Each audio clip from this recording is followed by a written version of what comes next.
Good afternoon or good evening, depending on where you might be. My name is Kevin Michael Grace, and this is the KMG Show. So let's recap. The world is being menaced, we are told, by a disease which is alternately called the COVID-19 or coronavirus. And where does it come from? Well, it originated in Wuhan, China. And the Chinese government allowed 500,000 people from that city to leave. They banned internal flights, but not external flights. They covered it up right from the very beginning and took action to silence all of those people within China who wanted to expose what was going on.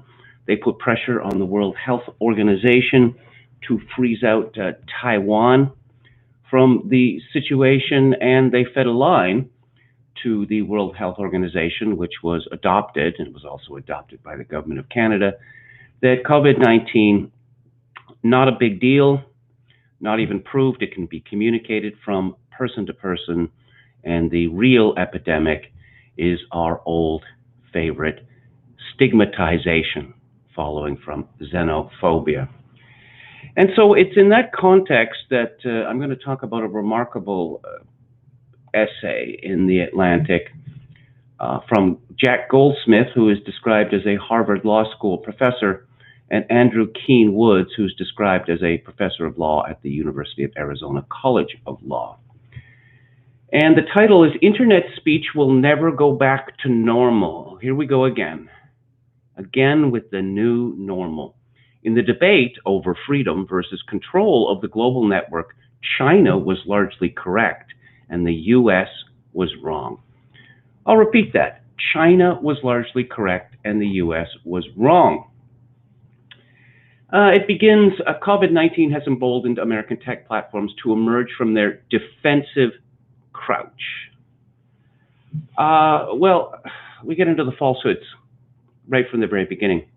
American tech platforms have been very much not in a defensive crouch, even before the Charlottesville Unite the Right rally. They have been deplatforming, demonetizing, depersoning many, many, many people and many media outlets.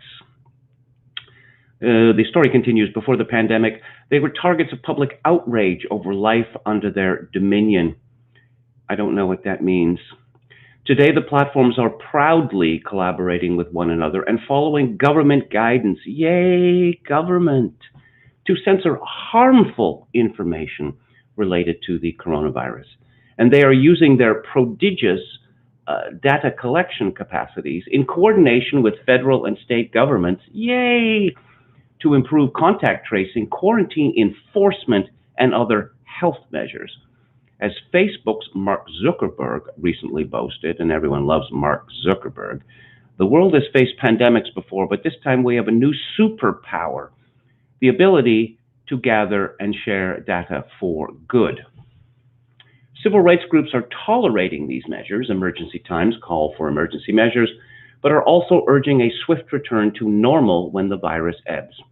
We need to make sure that when we've made it past this crisis, our country isn't transformed into a place we don't want to live, warns the American Civil Liberty Union's Jay Stanley. Any extraordinary measures used to manage a specific crisis must not become permanent fixtures in the landscape of government intrusions into daily life, declares the Electronic Freedom Foundation. These are real worries since, as the foundation notes, life-saving programs such as these and their intrusions on digital liberties tend to outlive their urgency. But the extraordinary measures we're seeing are not all that extraordinary. Powerful forces were pushing toward greater censorship and surveillance of digital networks long before the coronavirus jumped out of the wet markets in Wuhan, China, and they will continue to do so once the crisis passes.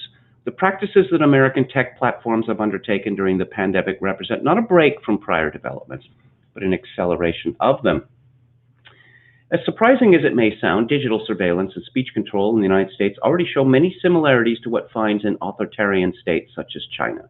Constitutional and cultural differences mean that the private sector rather than the federal and state governments, currently takes the lead in these practices, which further values and address threats different from those in China. But the trend toward greater surveillance and speech control here and toward the growing involvement of government is undeniable and likely inexorable. Yes, you see apparently what is coming from the sky or something, that this is a natural process. This is what the supporters of dictatorship always say. It's what the Marxists used to say. This was a scientific process. It's what the promoters of globalism say. It's a scientific process. It's history, and history is ineluctable and cannot be resisted. But of course, history is to a very large extent the sum of human action. Again, to a very large extent, we can control many things about our history. But the authors continue, in the great debate of the past 2 decades about freedom versus control of the network, China was largely right and the United States was largely wrong. Significant monitoring and speech control are inevitable, there's that word again, inevitable components of a mature and flourishing internet, and governments must play a large role in these practices to ensure that the internet is compatible with society's norms and values. That is to say, the norms and values propagated by Professors Goldsmith and Woods. There's always a planted axiom in this, is that, oh, we all agree that there's a consensus. Now, it may not be a popular consensus, but certainly an elite consensus in what represents the common good. But the fact is that there isn't, that there is a war going on about what constitutes society's norms and values. And I'm sure the professors know this, but they've taken the bold position that, well, the culture wars are over now. We've won. Now it is time to deal strictly with the dissidents. Beginning in the 1990s, the U.S. government and powerful young tech firms began promoting non-regulation and American-style freedom of speech, American-style freedom of speech. Of course, no other countries in the world have freedom of speech as essential features of the internet. This approach assumed that authoritarian states would crumble in the face of digital networks that seemed to have American constitutional values built into them. The internet was a vehicle for spreading U.S. civil and political values. More speech would mean better speech platforms, which in turn would lead to democratic revolutions around the world. The authors seem to be forgetting the trade was supposed to be central to this. China quickly became worried about unregulated digital speech, both as a threat to the Communist Party's control and to the domestic social order more generally. It began building ever more powerful mechanisms of surveillance and control to meet these threats. Other authoritarian nations would follow China's lead. In 2009, China, Russia, and other members of the Shanghai Cooperation Organization announced their agreement on cooperation in the field of international information security. The agreement presciently warned of a coming information war in which internet platforms would be weaponized in ways that would threaten nations' social and political systems. Well, China and Russia may have signed this agreement, but there can be no doubt that it would be absolutely absurd to compare the climate vis-a-vis free speech in Russia vis-a-vis that in China. There is none in China, none whatsoever. During the George W. Bush and Obama administrations, the United States helped secure digital freedoms for people living in authoritarian states. It gave them resources to support encryption and filter evasion products that were designed to assist individuals in circumventing politically motivated censorship, as then Secretary of State Hillary Clinton put it in 2010. And it openly assisted Twitter and other U.S. tech platforms that seem to be fueling the Arab Spring. 2 events were wake-up calls. The first was Edward Snowden's revelations in 2013 about the astonishing extent of secret U.S. government monitoring of digital networks at home and abroad. The U.S. government's domestic surveillance is legally constrained, is it now? Especially compared with what authoritarian states do. But this is much less true of private actors. Snowden's documents gave us a glimpse of the scale of surveillance of our lives by U.S. tech platforms and made plain how the government accessed privately collected data to serve its national security needs. The second wake-up call was Russia's interference in the 2016 election. There was no Russian interference to speak of in the 2016 election. This is gaslighting, pure and simple. As Barack Obama noted, the most consequential misinformation campaign in modern history, oh, shut up, was not particularly sophisticated. This was not some elaborate, complicated espionage scheme. Russia used a simple phishing attack and a blunt and relatively limited social media strategy to disrupt the legitimacy of the 2016 election and wreak still ongoing havoc on the American political system. Oh, I see. So Barack Obama was likely involved in the coup attempt against Donald Trump, the pre-coup attempt during the 2016 election, and people that he had appointed, his supporters in the FBI, CIA, Department of Justice were certainly involved in it. So the Mueller report didn't bring Trump down. It was a damp squib, but we moved on to the next stage, which is we have this disease, and the disease is an excuse for crushing all dissidents. That all dissidents will be labeled misinformation or disinformation, which once again means any claims or opinions which are opposed to the hegemonic narrative. 10 years ago, speech on the American internet was a free-for-all. There was relatively little monitoring and censorship, private or public, of what people posted, said, or did on Facebook, YouTube, and other sites. Yes, so how is that a problem? As the networks became filled with bullying, oh dear, harassment, oh dear, child sexual exploitation, a little different, revenge porn, a little different, disinformation campaigns, that is to say opinions, which vary from those of the two professors, private platforms faced growing pressure from government and users to fix the problems. The result a decade later is that most of our online speech now occurs in closely monitored playpens in which many tens of thousands of human censors review flagged content to ensure compliance with an ever lengthier and more detailed community standards or some equivalent. After the 2016 election debacle, what debacle? You mean that Donald Trump won? That Hillary Clinton didn't get her turn? The tech platforms took aggressive but still imperfect steps to fend off foreign adversaries. YouTube has an aggressive policy of removing what it deems to be deceptive practices and foreign influence operations related to elections. It also makes judgments about and gives priority to what it calls authoritative voices. How very Stalinist. Facebook has deployed a multi-pronged strategy that includes removing fake accounts and eliminating or demoting inauthentic behavior. Twitter has a similar censorship policy aimed at platform manipulation originating from bad faith actors located in countries outside of the US. These platforms have engaged in strategic collaboration with the federal government, including by sharing information to fight foreign electoral interference. So we've set up a straw man here, which is that there was any kind of serious Russian effort to steal the 2016 election. How many years was Mueller on at that, and what did he come up with? Nothing. Nothing at all. Oh, so let's get to the disease. What is different about speech regulation related to COVID-19 is the context. The problem is huge and the stakes are very high. But when the crisis is gone, there is no unregulated normal to return to. We live, and for several years we've been living in a world of serious and growing harms resulting from digital speech. Prove it. Governments will not stop worrying about these harms, and private platforms will continue to expand their definition of offensive content and will use algorithms to regulate it ever more closely. The general trend toward more free speech, more speech control will not abate. Yeah. So what is the coda here? Oh, let's see. The response to COVID-19 builds on all these trends and shows how technical wizardry, data centralization, and private-public collaboration can do enormous public good, as Google and Apple effectively turn most phones in the world into contact tracing tools.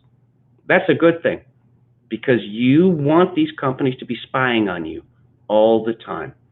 They have the ability to accomplish something that no government by itself could, nearly perfect location tracking of most of the world's population.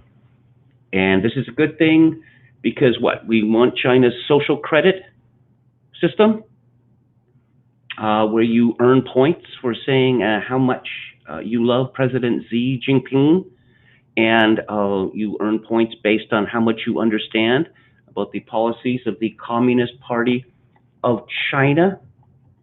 COVID-19 is a window into these future struggles. At the moment, activists are pressuring Google and Apple to build greater privacy safeguards into the contract tracing programs. Yet the legal commentator, Stuart Baker, has argued that the companies are being too protective, that existing privacy accommodations will produce a design that raises far too many barriers to effectively tracking infections. You see, we're not dealing with people anymore. We're not dealing with citizens. We're not dealing with human beings. What are we dealing with? Where every person on Earth is a possible infection. Oh, it's infected with something or other. That life itself is seen as a disease. Even some ordinarily privacy-loving European governments seem to agree with the need to ease restrictions for the sake of public health, but the extent to which the platforms will accommodate these concerns remains unclear. We are about to find out how this trade-off will be managed in the United States. The surveillance and speech control responses to COVID-19 and the private sector's collaboration with the government in these efforts are a historic and very public experiment about how our constitutional culture will adjust to our digital future. So, it seems to me that the West has two choices to make, that it can go down the route of liberty, however imperfectly that obtains in the United States, or it can go down China's route of a terrorist state that lies about absolutely everything and may well have unleashed a virus created in a lab, a monster germ, as they call it. So, according to The Atlantic, we need to be on the side of the Chinese in this. Absolutely remarkable. Grace's law states that you get the opposite result in policy from what you would have expected. I pointed out how this worked with AIDS, how it worked with 9/11, and the obvious response to COVID-19, to the Wuhan virus, is decouple from China. Stop letting China have control of so much of our infrastructure. Just push away from China as far as possible. But no, we see this push to have the opposite response. What does the Chinese think of the rest of us? Well, according to the Daily Mail, the editor of a Chinese state media publication has described Australia as gum stuck to the bottom of our shoe, as the relationship between the once friendly nations wanes during the coronavirus crisis. Australia is standing firm on its calls for an independent probe into the origins of COVID-19, sparking fury among Chinese diplomats who have threatened to cut economic ties with the countries. Yeah. Oh, why don't they go ahead and do that? Maybe China could then nationalize all of the Chinese companies operating in Australia. China has repeatedly refused to welcome an international investigation into the outbreak, most recently describing the demands of Australia as political maneuvering. The deadly respiratory virus has infected more than 3 million people globally, including 6,729 Australians. That does not sound like a very large number, given how many people live in Australia. So far, 212,000 people have died worldwide. Hu Zijin, the editor of the state-run Global Times, said on Tuesday, shared a post on Weibo saying ties between Australia and China would continue to deteriorate as a bitter war of words threatened to escalate into a diplomatic disaster. After the epidemic, we need to have more risk awareness when doing business with Australia, and also when we send our children to study there. Oh, it would be a terrible shame if China stopped sending its children to study in Australia, in the United States, in Canada, in Britain. What would we ever do? Australia is always there making trouble. It's a bit like chewing gum stuck on the sole of China's shoes. Sometimes you have to find a stone to rub it off. He also admitted China would try economic coercion to bring Australia to heel, making a thinly veiled threat that time will prove it all. Let me give a coercion to Australia, he wrote on Twitter Wednesday morning. As its attitude toward China becomes worse and worse, Chinese companies will definitely reduce economic cooperation with Australia. Oh dear. And the number of Chinese students and visitors going to Australia will also decrease. Oh dear, again. We're supposed to believe that Australia was some pitiful country. I don't know, that it was on the level of Zimbabwe or Albania before the Chinese started throwing their influence around there. No. No, China needs Australia far more than Australia needs China. And one of the things that I would like to see real soon now is an investigation into a series of investigations of Chinese influence in Western countries, specifically naming, shaming, and rooting out the many fifth columnists in our countries. Let's go to the chat. Let's see what's happening there. Okay. Jonathan Pohl says, me and KMG still on YouTube, millennial woes bowing out. Is he leaving voluntarily, says MCT? Well, we don't know, apparently. Contra Coup says, what do you think are the odds that Trump was the only presidential candidate that Obama had the intel agency spy on? My bet is that many of the prominent Republicans were under surveillance.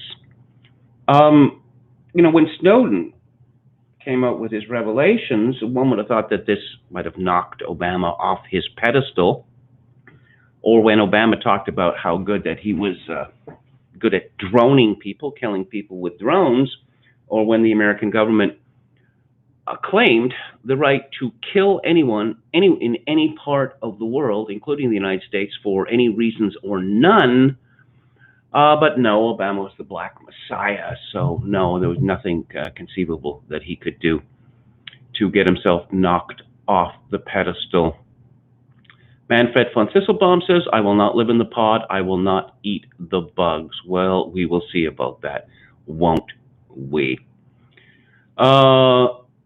Ema Nymton says, ditch the smartphone. I don't take mine out when I go outside. There's very few people who have the number for it, and I don't go outside to speak on the phone. So I don't know, perhaps I'm, losing one of the advantages of having a smartphone, but the idea that I am being spied on at all times is intolerable to me. The lipped one says, what are the odds that all the based right-wingers, Trump, Boris Johnson, Bolsonaro, are clowns, actors placed there to set the right back 100 years? Well, I don't even know what that would mean, setting the right back 100 years, because the right was moribund in the United States until Trump showed up, and Boris, or Al Johnson, as he is actually called, is in no way a right-winger. Okay, Alex DeLarge, yeah, says the typical stuff. Oh, the whole thing with Boris having COVID smells. He went from ventilator to recovered in what, an afternoon? I'm going to be talking about a very disturbing story or allegation made in hospitals in New York State. And again, you do not want your loved ones put on a ventilator. The lipped one, so base Trump, our guy can't get anything done because of his daughter and his son-in-law. No. I've told you before, I have no particular strong feelings on the daughter and the in-laws. The media is simply looking to make mischief. That, it's actually these two which are running the U.S. government. There is nothing that comes out of the media about the Trump administration which could be assumed to be true. None. Simply not. Contra Coup says the lab in Wuhan was years prior publishing papers on making coronavirus pseudotypes using genetic segments from HIV. There is little doubt that COVID-19 is from that lab. Von Thistlebaum says the degree of networking between nations is way beyond what most people could believe. Eternal Fisherman says, Rammstein once sang We All Live in America. Now we can sing We All Live in China. Okay, so what about the Constitution of the United States? Well, the Attorney General has something to say about that, and this is from a tweet from Representative Jim Jordan, and it reproduces a memo from Bill Barr. The current national crisis related to COVID-19 has required the imposition of extraordinary restrictions on all of our daily lives. Millions of Americans across the nation have been ordered to stay in their homes, leaving only for essential and necessary reasons, while countless businesses and other gathering places have been ordered to close their doors indefinitely. These kinds of restrictions have been necessary in order to stop the spread of a deadly disease, but there is no denying that they have imposed tremendous burdens on the daily lives of all Americans. Well, I like Bill Burr, but I have to say it is incumbent upon those demanding lockdowns to prove that they work, and they have not done so. And it would not be possible to prove it in this case because, once again, we do not know how many people in the West had been exposed to the coronavirus in March, February, January, December, or even earlier. And the conclusion of Attorney General Barr is the Constitution is not suspended in times of crisis. Well, perhaps he should take this up with Gavin Newsom, the governor of California, who has banned protests. Barr says many policies that would be unthinkable in regular times have become commonplace in recent weeks, and we do not want to unduly interfere with the important efforts of state and local officials to protect the crisis, but the Constitution is not suspended in times of crisis. We must therefore be vigilant to ensure its protections are preserved at the same time that the public is protected.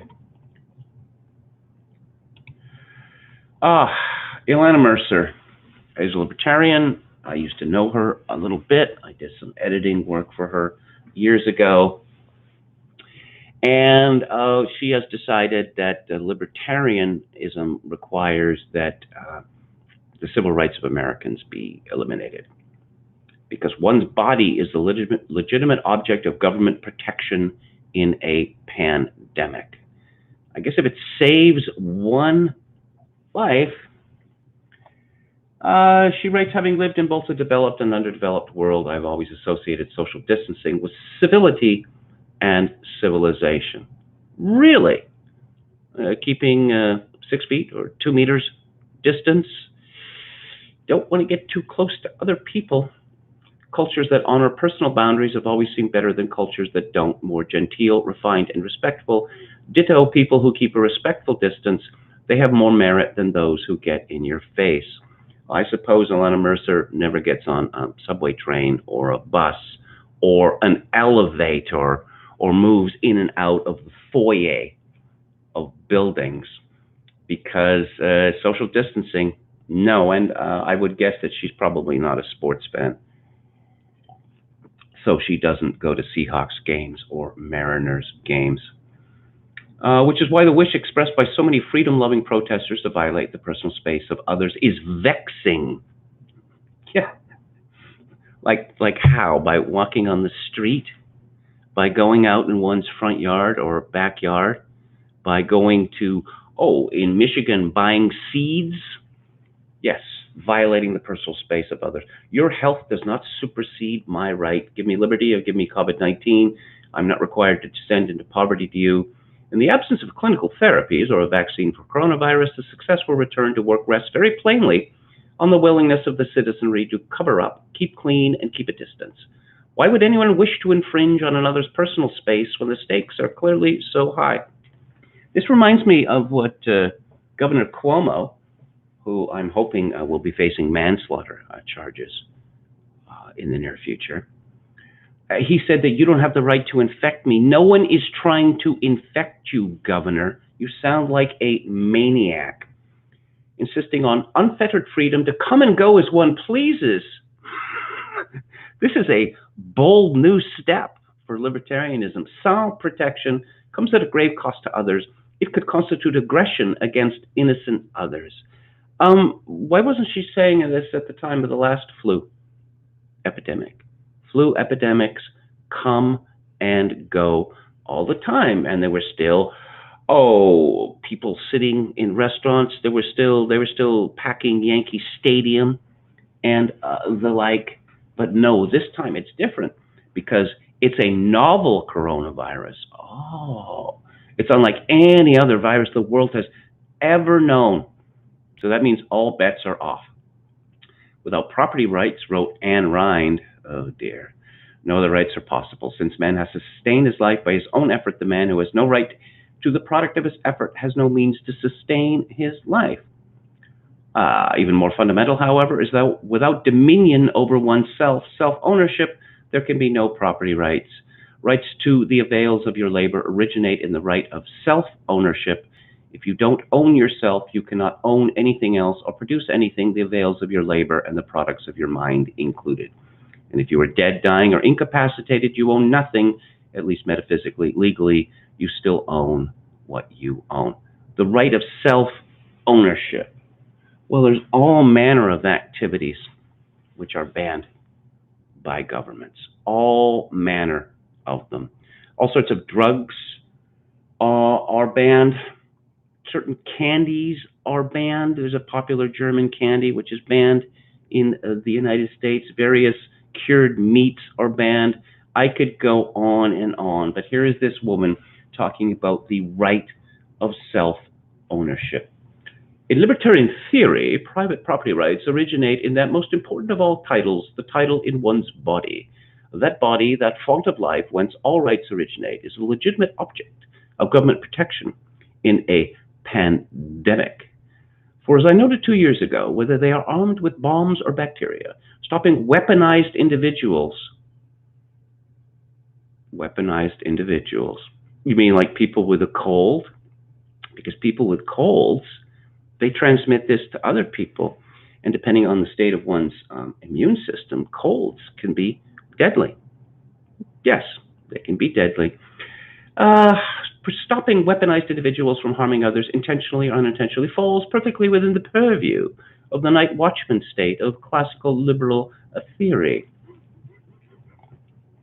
Weaponized individuals. Okay, all right. So that's where libertarianism has ended up. So, yeah, we can't have free speech, but no, since the government isn't doing it, or at least it isn't, doing it outright. Of course, I'm sure the government officials never have conversations with news companies, media companies, Facebook, Twitter, Google, etc. Nah, there's a wall. There's a wall between them. No influence, no coercion, as the Chinese would say. There's a sneering article from the Daily Beast. Fox News cuts ties with Diamond and Silk, unofficial Trump advisors who spread bonkers coronavirus claims. Let's see. They had been contributing original content to the network's streaming service, Fox Nation, since shortly after its late 2018 launch. The sudden split comes after the Trump-boosting siblings have come under fire for promoting conspiracy theories and disinformation, that word again, about the coronavirus. After what they've said and tweeted, you won't be seeing them on Fox Nation or Fox News anytime soon, a source with knowledge of the matter told the Daily Beast. After rising to prominence during the 2016 election, Lynette Diamond Hardaway and Rochelle Silk Richardson leveraged their newfound celebrity into regular sycophantic appearances on Fox News, resulting in President Donald Trump raving about their performances, featuring them at rallies and treating them as senior advisors. The social media personalities were eventually tapped to provide weekly videos for Fox Nation after it launched as a subscription-based online video network. Their episodes, essentially 5 to 7 minute distillations of their free-form live streams, appeared like clockwork on the streaming service until earlier this month. Yes, this follows after the firing of Trish Reagan, who was ditched by Fox after her own comments calling the pandemic an impeachment scam. Diamond and Silk have used their heavy social media presence to be at the forefront of right-wing misinformation about the COVID-19 outbreak. Haven't they been banned from one of the platforms, Facebook or Twitter? For instance, during their March 30th live stream, the duo claimed that the number of American coronavirus deaths has been inflated to make Trump look bad. I'm not being a conspiracy theorist. Diamond said, this is real, but I'm asking my own questions. What the hell is going on? Silk, meanwhile, baselessly asserted that the disease was man-made and engineered, wondering aloud if there was a little deep state action going on behind the scenes. She also questioned whether the World Health Organization had switched to turn this virus on and off. Actually, the U.S. government is now investigating the question of whether the Wuhan virus was man-made at the Wuhan Biolaboratory, and there are senior scientists around the world who believe that this is a distinct possibility. Okay, now, bonkers conspiracy theories. Here's a bonkers conspiracy theory for you, that the U.S. government, led by Dr. Anthony Fauci, arranged to have the creation of new monster germs outsourced from the United States to the Wuhan laboratory, with the United States government providing funding. That is not a conspiracy theory. That is not a claim. That is a fact. That is a fact. And in a world where that is a fact, we also know that U.S. diplomatic personnel visited the Wuhan lab in 2018, and they were greatly alarmed at what they found there.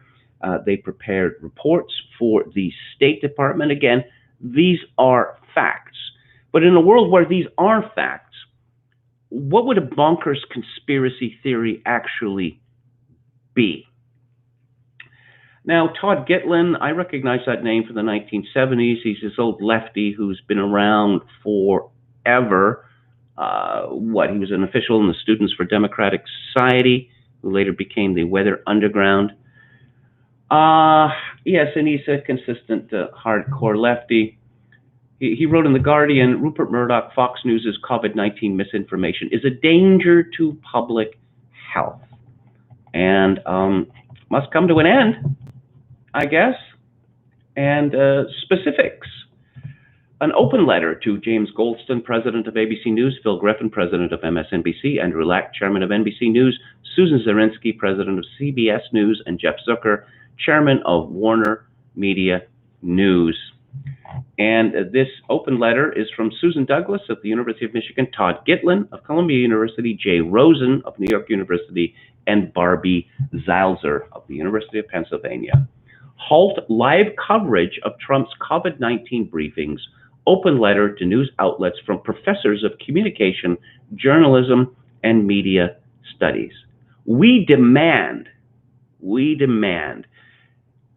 that the live unedited airing of the daily White House task force briefings stop, because Donald Trump uses them as a platform for misinformation, there's that word again, and disinformation, once again, about COVID-19. They have become a serious public health hazard, a matter of life and death for viewers who cannot easily identify his falsehoods, lies, and exaggerations.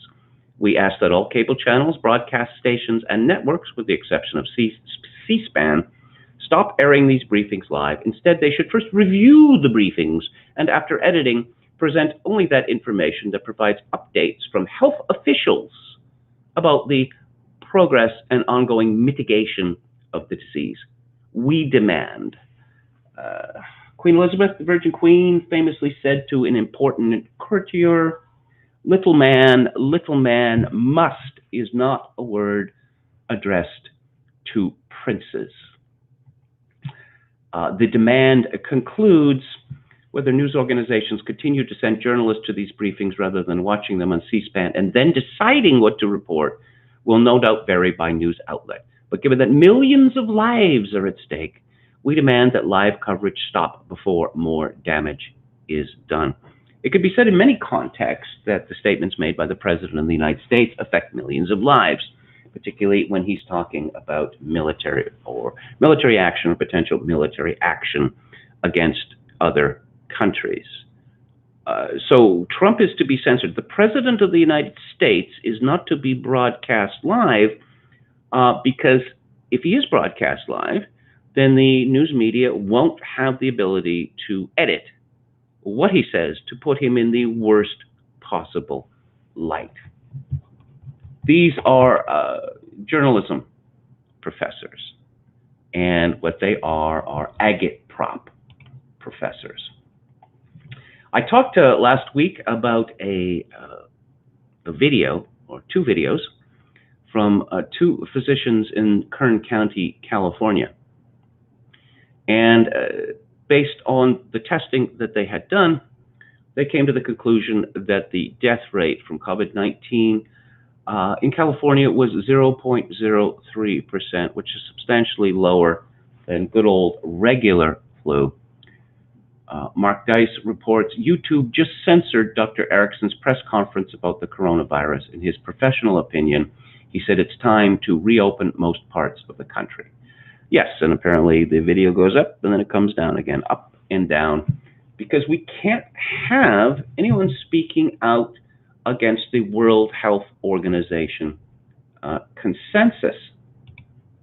Absolutely remarkable. And as you might expect, Alex Jones is not very happy about that. InfoWars has a headline, "We are being set up for the biggest October surprise in American history." Now, I've already seen the response to these doctors. One of them is called Dan Erickson, and the other one is called Artin Masihi. And they have a company called Accelerated Urgent Care. Lies are being told about them. Specifically, the lie that they were only testing sick coronavirus patients. Oh, well, you can just forget about their research. And I will go back to the story from Bakersfield.com that they tested thousands of people. And there are not thousands of sick coronavirus patients in the state of California. Accelerated Urgent Care has done 5,213 COVID-19 tests at its 5 Bakersfield locations, which is more than half the 9,197 tests done so far in Kern County. Of those, 340 were positive. If that percentage of positive cases were assumed to represent the entire population of Kern County, which is roughly 900,000, it would mean about 58,000 people in Kern have had the virus, far more than the nearly 700 officially confirmed. That many cases would indicate there is a widespread COVID-19 infection similar to flu. And if we don't shut down the country for flu, should we keep doing it for coronavirus? It's about looking at trends and saying we're not seeing what they've been talking about for the past 6 to 8 weeks, said Masihi, referring to predictions that up to 100,000 Americans could die of the virus and hospitals would become swamped with patients. We've crippled the economy. There's a lot of domestic issues going on. Is such social isolation warranted for the healthy? I went to the video on YouTube and it said it was taken down. Actually, the video, there was no title there. There was just, blackness, and for violation of community guidelines. And I suppose the community guideline is that Ethiopian communist who runs the World Health Organization would not be happy with what these two physicians have been saying. There's all this talk about testing.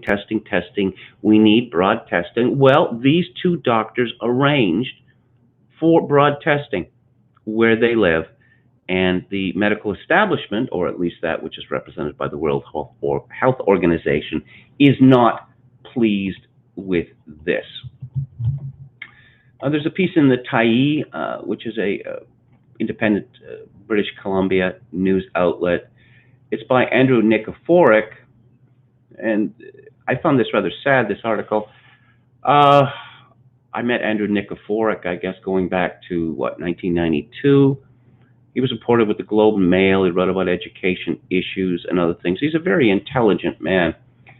But he writes, we are in a new danger zone. And I saw that at the top of the list of Twitter trends, although it was not said to be trending for some reason, that Twitter decided to promote this article. Now may feel safer, but the virus unsolved remains a deadly threat to health and social order. We have now entered the most dangerous phase of this pandemic. Remember flattening the curve? That once we'd flattened the curve, then we could start breathing again and start opening up society. Nope. Flattening the curve has led to the most dangerous phase of this pandemic. We are all tired of physical isolation. We are worried about an economic depression and a global economy already undermined by gross inequalities. We fear for the future and yearn for something normal, even though our exhausted civilization no longer behaves normally. So let's smash it then. Yeah. I guess, you know the old joke? If your hammer is your only tool, then everything looks like a nail. We want this emergency to end, and many want it to end at any cost. And that is where the dangers lie. For we now live in the domain of a novel coronavirus. Oh, it's a novel coronavirus. That means new. And we've had coronaviruses before, but this one is new. And obviously that means it is unlike any other related illness in history, except for the Spanish flu. And we're being told that, well, it's worse. That was the model. That was the Imperial College model. It was going to kill more people proportionately than the Spanish flu. Things have changed a little bit since 1919. You know, people are healthier. Also, it wasn't just at the end of a 4-year war, which had exhausted an entire continent. Now things are a little different now. Let's see, the virus is but 5 months old. Really? Do we know that it's only 5 months old? A mere infant in the scheme of things. By most accounts, its global adventures could last 2 years. It's an infant. Ooh, it's cute, like a baby. It's global adventures. Ooh, sounds wacky. One of the few political leaders who understands the dangers ahead is German Chancellor Angela Merkel, a scientist by training. Nobody likes to hear this, but it's the truth, she said last week. We are not living through the first phase of the crisis. We're still at its beginning. We will still have to live with this virus for a long time, like I suppose, you know, like other viruses. There are only 4 ways out of this pandemic: herd immunity, a vaccine, assuming it can be made at all, and if so, it is at least 1.5 years away. That doesn't sound good. Elimination of the virus in geographies that seal their borders, or the virus gradually loses its most harmful effects on the human body and evolves into something like the old-fashioned cold. Meanwhile, flattening the curve means beating the virus down to a tolerable level that doesn't overwhelm hospitals and graveyards. We're already there, Andrew, and we've been there for quite some time. The amount of vacancy in hospitals in New York State has been a running joke for weeks now. The number of vacancies in British hospitals has been a running joke to the extent that several new institutions, so-called Nightingale hospitals, many of them will never open. Yeah, so this is going to go on forever. Now, there's a very curious quotation here. Simone Weil warned about these messages in the 1930s with her fierce clarity. Quote, "Once a certain class of people have been placed by the temporal and spiritual authorities outside the ranks of those whose life has value, then nothing comes more naturally to men than murder," unquote. Who's murdering whom here? Simone Weil was writing about the National Socialists, and particularly their murderous attitude towards the Jews. Why on earth would you bring her into this? Simone Weil was a curious woman, to put it mildly. She had been a socialist, and then she became involved in mysticism. She was received into the Catholic Church. She was born in 1909, and she died in 1943 at the age of 34. And how did she die? She starved herself to death. Yeah, that's right. She had tuberculosis, and she was urged to take the best possible care of herself. But she decided that it would be wrong, morally wrong, for her to eat more than what she believed people in other countries were getting.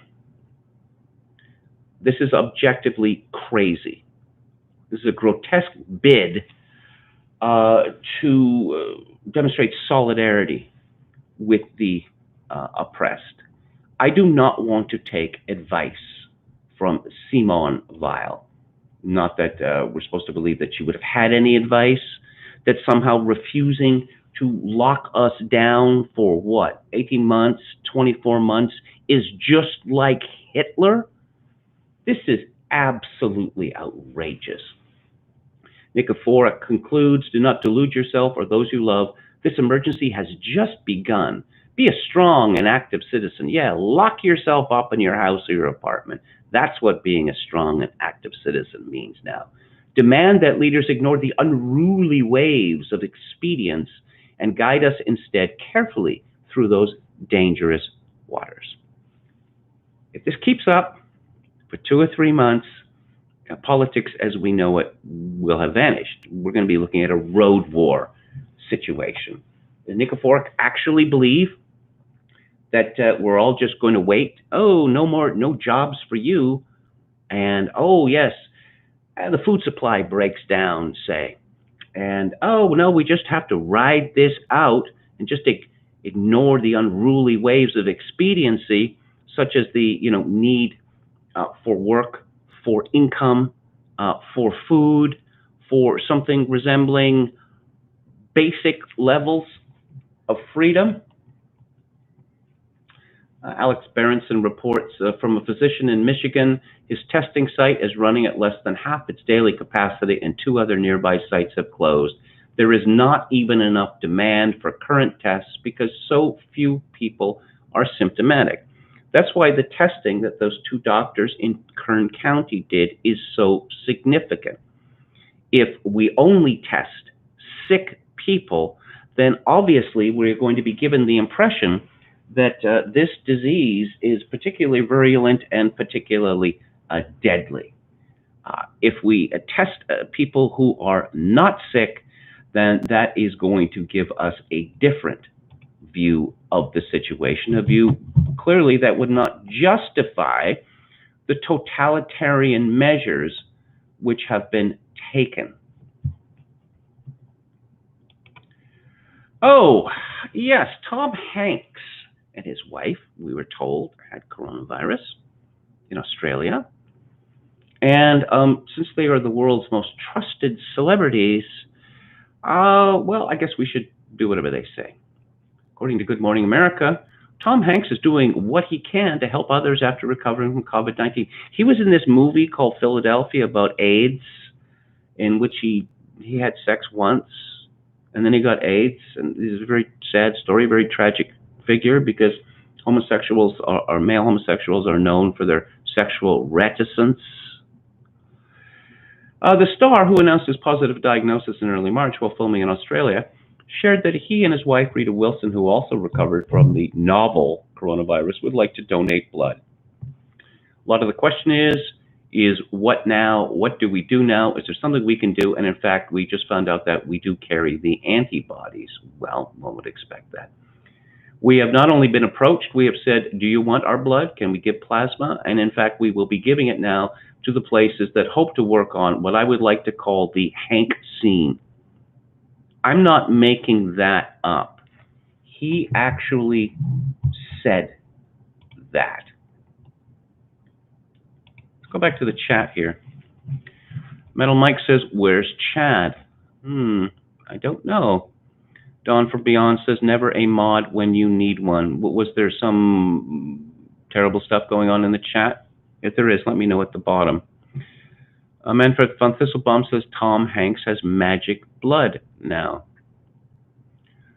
Oh, okay. Ooh, lots of interesting chatter about Mr. Hanks. Yeah, there has been. I have to say, though, I tend to discount this now because there are pretty much terrible accusations made about. I said this before on the live stream. You know, I was a journalist for quite a few years, and so I mostly wrote about politicians. And there were terrible accusations made against almost every politician one could think of. And of course, it's not all true. Hello from Tunisia? No, why are you repeating that again and again? I'm going to remove that, and I'm going to remove that, and I'm going to remove that. And let's see, what else can I do here? Put user in time. Yeah, okay. Yeah, we can't have these repeated messages over and over again. Don't do that, whether you're from Tunisia or anywhere else. Okay. Manfred von Thistlebaum says, I saw a group of bots in JF's chat that were making perfectly appropriate comments to the conversation. Oh, wow. There's been a lot of retracted messages here. What is the point of this repeated message? I don't understand. Okay. I don't know. Maybe it's not a good time to go to the chat. There are just endless numbers of deleted messages from some fellow allegedly from Tunisia. What's happening in the market, which again, not the economy, but we're told it is, so I guess we have to regard it as such. The U.S. coronavirus death toll surpasses American casualties from the Vietnam War. People used to know what the word casualty meant. Anyone who was wounded in a war, or got sick because of conditions, that is a casualty. That is not the same thing as deaths, but these two words are used interchangeably now, so that when one hears this word casualty, one genuinely does not know what it is supposed to mean. Alphabet stock, Alphabet is a company which owns Google, which owns YouTube, rises more than 7% as ad slowdown turns out to be less than feared. Federal Reserve seeks banks' advice that gets into direct lending with coronavirus relief. Starbucks shares fall after coffee chain warns U.S. cafe closures deal hefty blow to earnings. Well, they're all closed where I live. How a handful of Apple and Google employees came together to help health officials trace coronavirus. Yeah, Big Brother. Let's have a big hand for Big Brother. I was looking at this earlier. California governor says schools may reopen as soon as July. So they're going to send the children back to school in the heat of summer? That's what they're going to do? The coronavirus will fundamentally change the U.S. economy, says Moody's chief economist. Yep, once again, new normal. New normal. What the new normal is going to be, we don't know yet, but all indications, especially that Atlantic opinion piece, suggest that the new normal that our elite wants, expects, demands is going to be quite nasty indeed. A story from Daniel G. Murphy, who is an emergency physician at St. Barnabas Hospital in the Bronx. It's from the New York Post, and it is headlined, I've worked the coronavirus frontline, and I say it's time to start opening up. I've been in the ER every day these last few weeks, either supervising or providing direct care. I contracted a COVID-19 infection very early in the outbreak, as did two of my daughters, one of whom is a nurse. We are all well, thank God. COVID-19 has been the worst healthcare disaster of my 30-year career because of its intensity, duration, and potential for lasting impact. The lasting impact is what worries me the most. And it's why I now believe that we should end the lockdown and rapidly get back to work. From mid-March through mid-April, the ER staff at St. Barnabas huddled in groups of about 20 every morning. We asked ourselves what had happened over the previous shift. We generated a list of actionable tasks for the following 24 hours. At first, we addressed personal protective equipment and the management of patients with mild illness who were seeking COVID-19 tests. Then came the wave of critically ill patients in numbers none of us had ever seen. This lasted for 2 weeks. The number of patients on ventilators accumulated in the ER throughout the hospital. We witnessed an unprecedented number of deaths. The tone of the huddles became more somber. We became accustomed to the morbidity. We did our jobs. It is precisely what I've witnessed that now tells me it's time to ease the lockdown. Here's why. First, the wave has crested. On April 7th, the COVID-19 arrivals slowed down. It was a discrete, noticeable event. Stretchers became available by 5 p.m., and the number of arriving COVID-19 patients dropped below the number discharged, transferred, or deceased. This was striking because the community I serve is poor. Some are homeless. Most work in essential, low-paying jobs where distancing isn't easy. Nevertheless, the wave passed over us, peaked, and subsided. The way this transpired, it tells me the ebb and flow had more to do with the natural course of the outbreak than it did with the lockdown. Second, I worry about non-coronavirus care. While the inpatient units remain busy with sick COVID-19 patients, our ER has been quiet for more than a week. We usually average 240 patients a day. For the last week, we averaged fewer than 100. That means our patients in this diverse, low-income community are afraid to come to the ER for non-COVID care. I should explain, and I'm sure most Americans know this, that hospitals are bound by law to treat all patients who come, whether they have the ability to pay or not. And for many people living in low-income communities, emergency rooms are primary medical care. So the fact that in a very poor neighborhood in New York City that people have stopped going to the emergency room tells me that these people are scared to death, or alternately, they have been persuaded that it would be grotesquely selfish of them and perhaps murderous of them to actually go to the ER ward. Gotham-wide, the number of 9/11 ambulance runs declined to 3,320 on April 18th, down from a peak of 6,527 on March 30th. The current nadir is significantly below the average. A large share of those staying at home surely have emergency medical and surgical conditions not related to the coronavirus. The growing numbers dying at home during this crisis must include fatal myocardial infarctions, asthma exacerbations, bacterial infections, and strokes. Meanwhile, our pediatric volume in the ER has practically disappeared. Visits to primary care pediatricians are also down, with vaccine schedules falling behind. Everyone seems to be avoiding the health system, an important and unfortunate consequence of the stay-at-home strategy. Third, inordinate fear misguides the public response. While COVID-19 is serious, fear of it is being over-amplified. The public needs to understand that the vast majority of infected people do quite well. Finally, COVID-19 is more prevalent than we think. Many New Yorkers already have COVID-19 infection, whether they are aware of it or not. As of today, over 43% of those tested are positive in the Bronx. We are developing a significant degree of natural herd immunity. Distancing works, but I'm skeptical that it is playing as prominent a role as many think.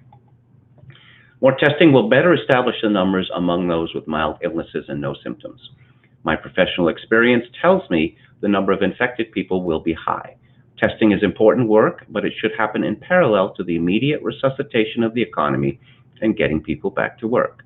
At present, the testing is imperfect. We can't wait months. We must protect the vulnerable and mitigate without destroying the economy.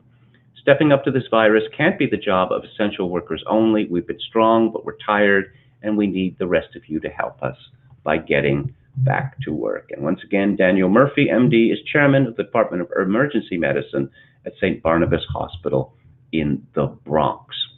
So does he count as an expert? Well, I guess he's not an epidemiologist, but of course, Professor Neil Ferguson, his PhD is in theoretical physics. So I don't know. We're going to match expertise against expertise there. There was a thoroughly alarming story in the conservative treehouse, and it was a video made by a young woman who was a nurse. And she was relating what was told to her by a friend of hers, also a nurse, who went to New York City to help with the crisis. And she makes a blunt claim that nurses in New York City hospitals have been murdering patients through lack of care and through miscare, specifically putting as many people on respirators as possible, bullying patients to agree to a respirator, or bullying relatives to agree to a respirator. And she says that do not allow bullying with regard to respirators, because respirators are widow makers. As I say, this is a very disturbing video. I don't know whether it is true or not. She looks like a intelligent and sane young woman. You can find it at the Conservative Treehouse site.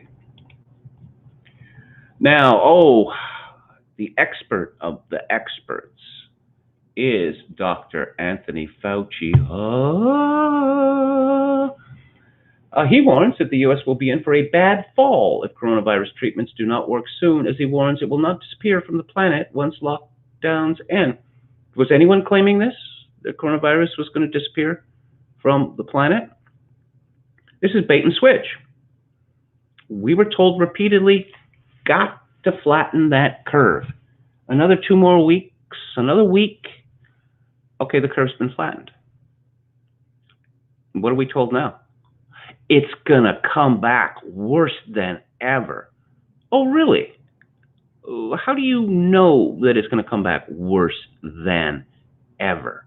How do you know that? Well, the fact is that they do not know that. Speaking in an interview with the Economic Club of Washington, D.C., Fauci said that it was inevitable that it was going to come back and that it might never fully dissipate. It comes with growing concern that a second wave will coincide with flu season. So yeah, all of the flu cases can be misidentified as COVID-19 cases. There'll be no need to test anyone because look at the symptoms. They're so similar. In my mind, it's inevitable that we will have a return of the virus, or maybe even that it never went away. Okay, why don't reporters start asking the sainted Dr. Fauci about his connections with Bill Gates? And all the money that's been transferred from the Bill and Melinda Gates Foundation to initiatives that he is involved in? Why don't they ask him about the batshit crazy decision for the U.S., which had decided that working on monster germs was too dangerous to outsource this to Wuhan, China, and have U.S. taxpayers pay for it?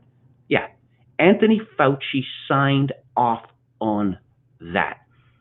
And one might think that he has a lot of splaining to do, but apparently not. This panic has to be stoked, continually stoked. It's never going to end. Ooh, it's just going to keep coming back in some mutated form. It's like a hydra, multi-headed. Absolutely absurd. Okay, coronavirus may be far deadlier than we think. Yeah, that's how the media works here. All the evidence that we've been getting, testing, antibody results, is that the disease is far less dangerous, and the media, bam, coronavirus may be far deadlier than we think. This is from the Daily Mail. The virus could kill up to 8 times more patients than official fatality estimates say, and 0.5% of infected people in New York City will die. But that is far lower than the initial estimates when they were talking about 2 or 3 or 4%. They just lie openly. Oh, far deadlier, 0.5%. No. You were saying that it was, what, 3, 4, 5, 6, 8 times higher than that. Now, 0.5% is supposed to be terrifying.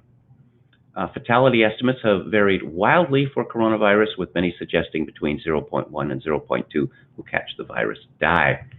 U.S. Berkeley researchers used data on the number of excess deaths in Italy to estimate the likely fatality rate there. Based on that data, they predict a fatality rate of 0.85% for Italy and 0.5% for New York City. Their models suggest that about a quarter of people in New York City are infected, a figure closely aligned with the 21% found by antibody testing there. Okay, this second wave is going to be a killer. It's going to be even more of a killer than the first wave. Just how much of a killer the first wave is, that remains the subject for controversy. But this is from the UK Press and Journal. Coronavirus, second wave of deadly virus described as very unlikely by Professor Hugh Pennington, who is a certified expert. He is a renowned microbiologist, and he suggested to Holyrood's Health Committee on Tuesday, that's in Scotland, that fears a fresh wave of deaths could hit Britain in the autumn or winter were based on the mistaken assumption that the coronavirus acts in the same way as influenza. Professor Pennington said it was a consequence of contingency planning that had been too focused on responding to a flu pandemic. On Monday, the Aberdeen University Emeritus Professor of Bacteriology has told the Press and Journal that the UK could eradicate the COVID-19 disease by Christmas if it pursued a policy of mass testing rather than waiting for a vaccine that might never arrive. Giving evidence to MSPs via video link on Tuesday, the expert said governments have made a policy error by moving away from testing and tracing too soon, and he suggested a failure to keep it out of care homes had meant the rate of infection in such facilities could now be as high as 10 times more than in the community. Prime Minister Boris Johnson and many experts have warned this week of the risk of a second peak in cases and deaths if the country exits lockdown too soon. You see, this is not false. This is unfalsifiable. That no, we're just going to keep the lockdown going. So when it turns out that in relative terms, COVID-19 has been a damn squib, they'll just say the lockdowns worked. Now we know from Britain that a peak in cases and deaths occurred before the lockdown kicked in, but apparently that doesn't make any difference. And I'm looking at a picture of Prime Minister Johnson and his partner, Carrie Simons. It's his live-in girlfriend. I believe she's 34 years old. She's pregnant with his child. And as I warned people months ago, Carrie Simons is a woke millennial. And there's no doubt in my mind that this panic that he has subjected Britain to is largely her doing. Cherchez la femme.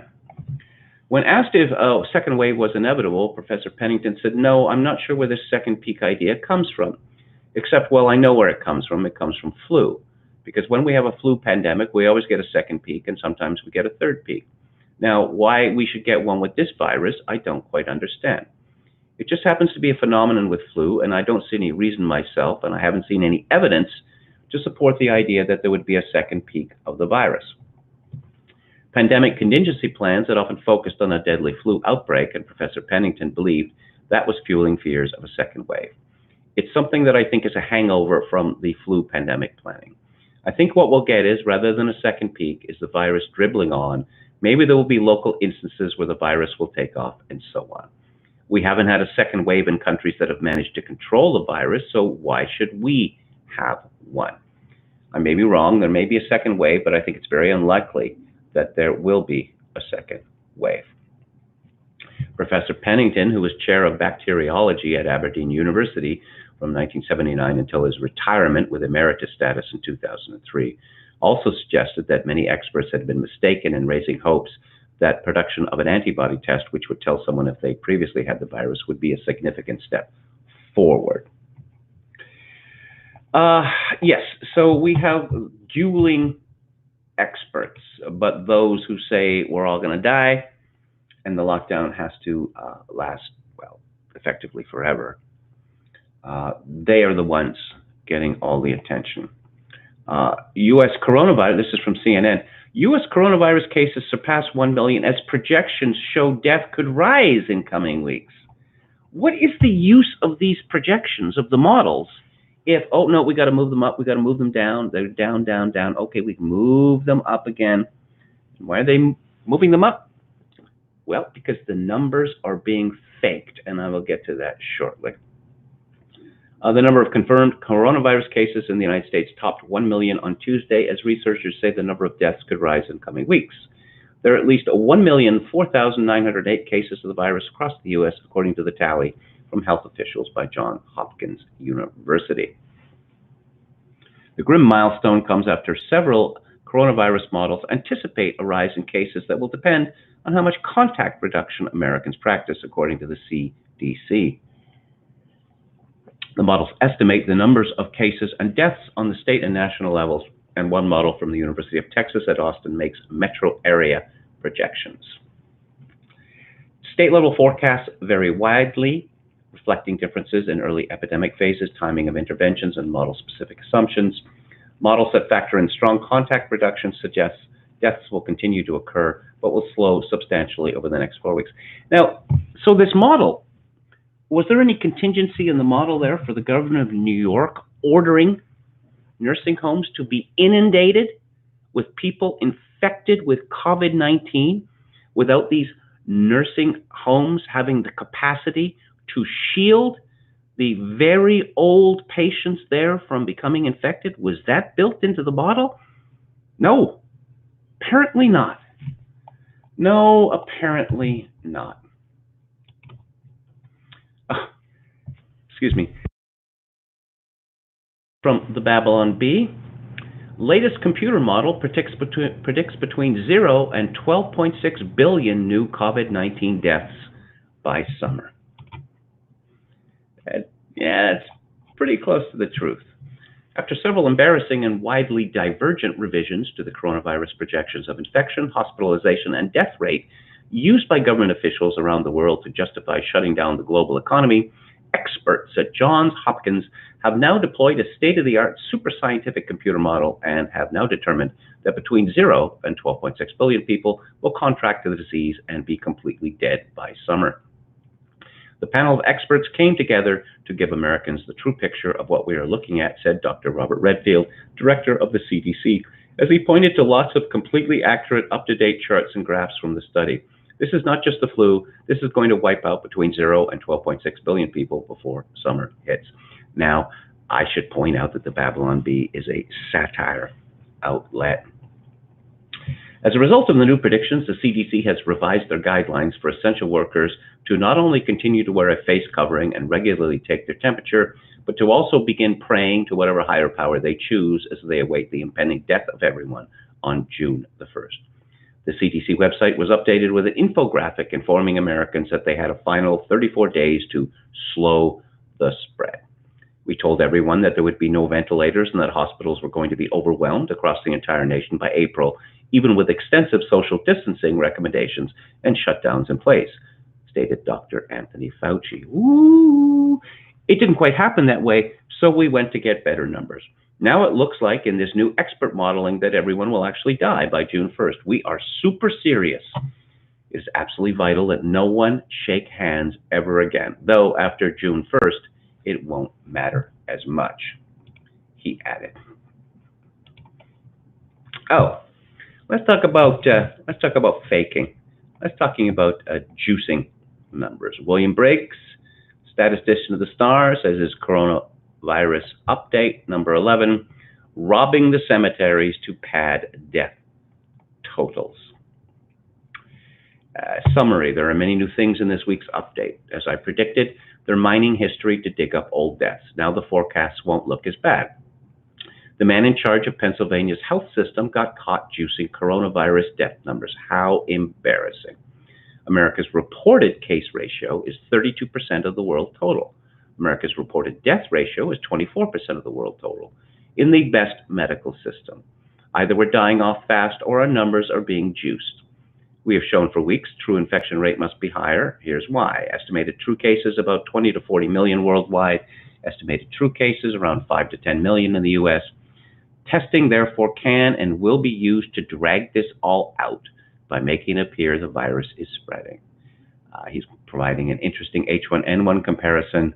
All dead stats in comparison with other years is not in here, but it's coming.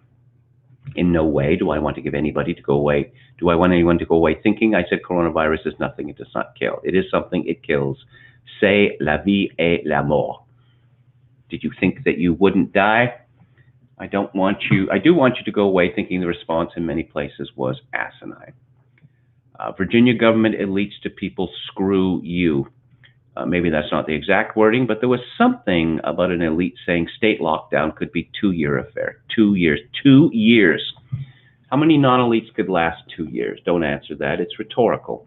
We know the answer. The elites, not all being corona-addled, flea-brained, progressive, over-credentialed midwits, well, they must know it too.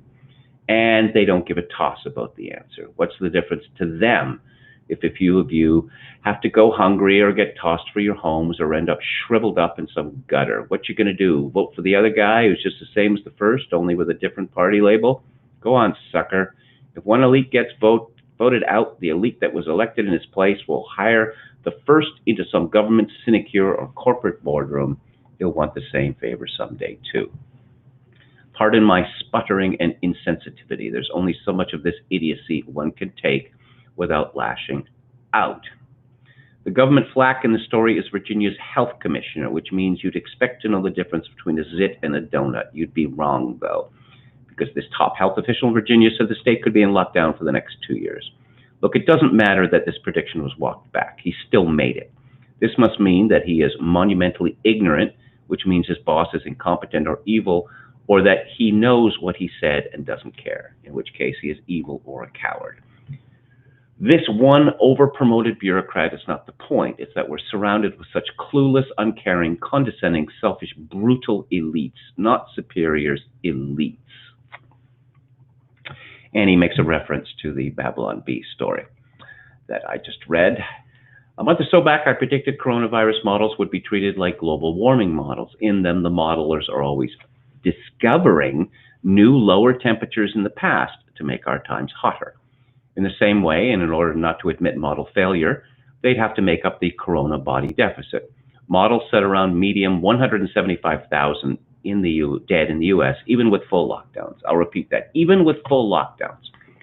When it became clear we weren't coming anywhere near the original huge numbers, Fauci, first modified the forecast. Like a proctologist discovering his missing pen, he pulled 60,000 out of his stethoscope.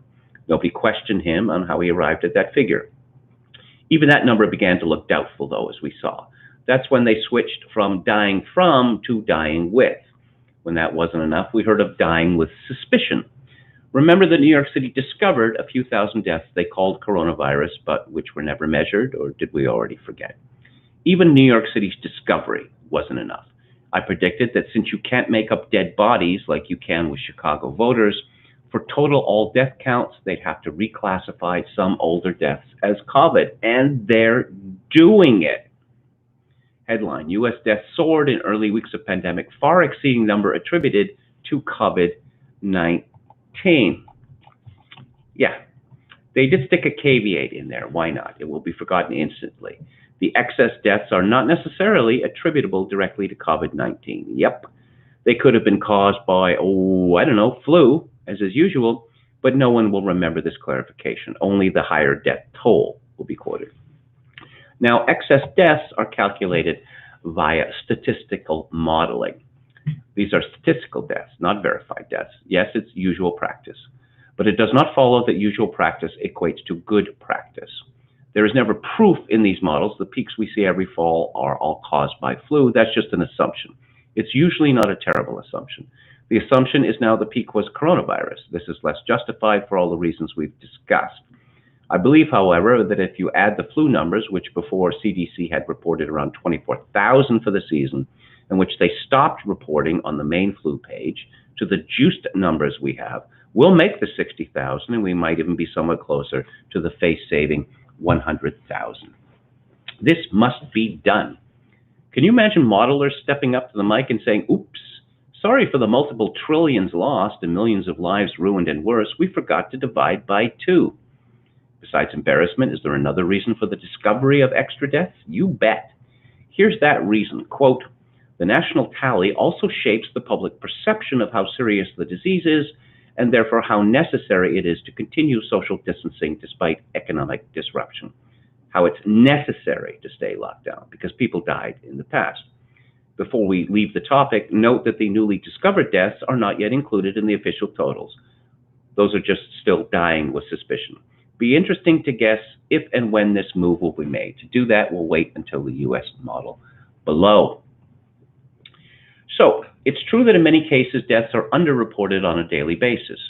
I've warned dozens of times medical data is noisy and reporting is a human process. So daily numbers bounce around a lot. It's possible some deaths really caused by COVID-19 will be classed as caused by something else because of reporting inefficiencies. It's not at all likely, given the evidence adduced, that this will happen at any important level. Much more likely is that we'll see more of the Keystone cops.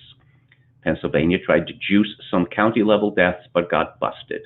The state's health secretary is a man named Levine. He is confused about his own sex, so it's not surprising he got mixed up over coronavirus death tolls.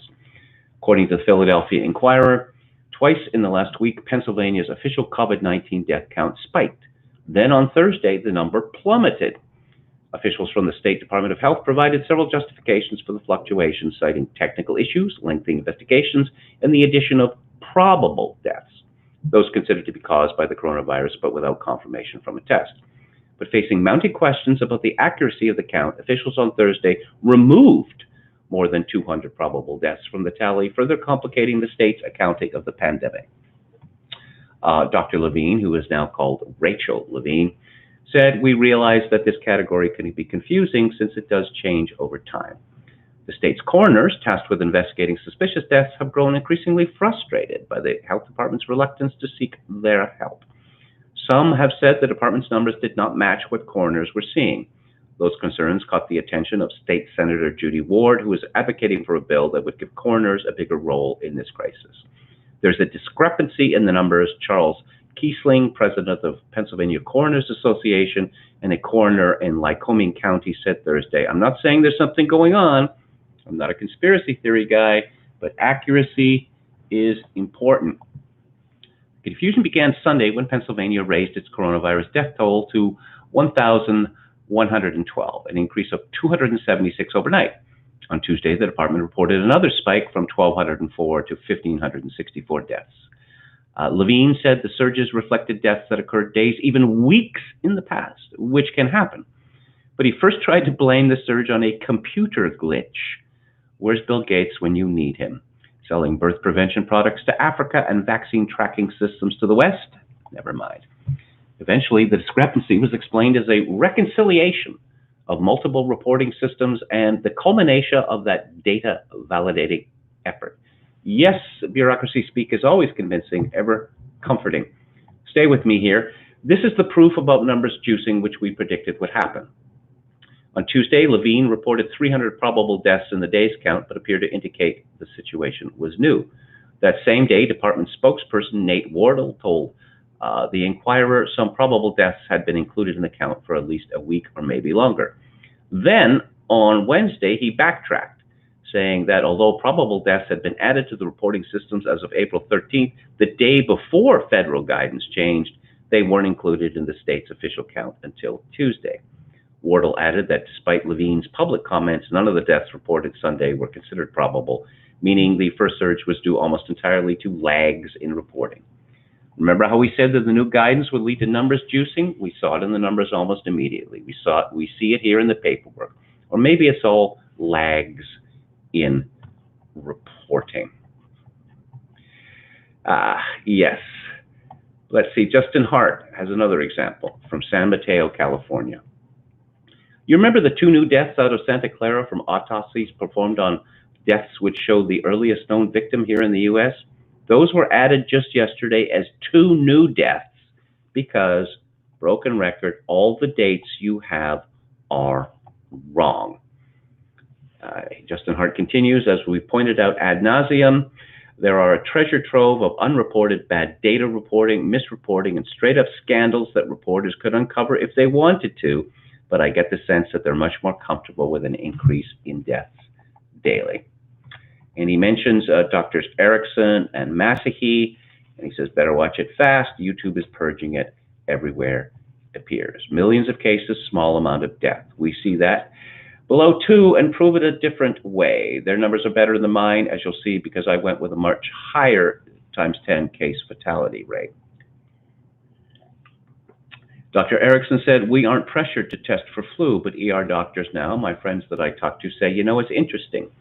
When I'm writing up my death report, I'm being pressured to add COVID. Why is that? Why are we being pressured to add COVID? To maybe increase the numbers and make it a little worse than it is? I think so. An annoying off-camera reporter asked about physicians being pressured to make the number look worse than they are, and the doctor added they're being pressured to add it to their diagnostic list. The reporter asked, where is that pressure coming from?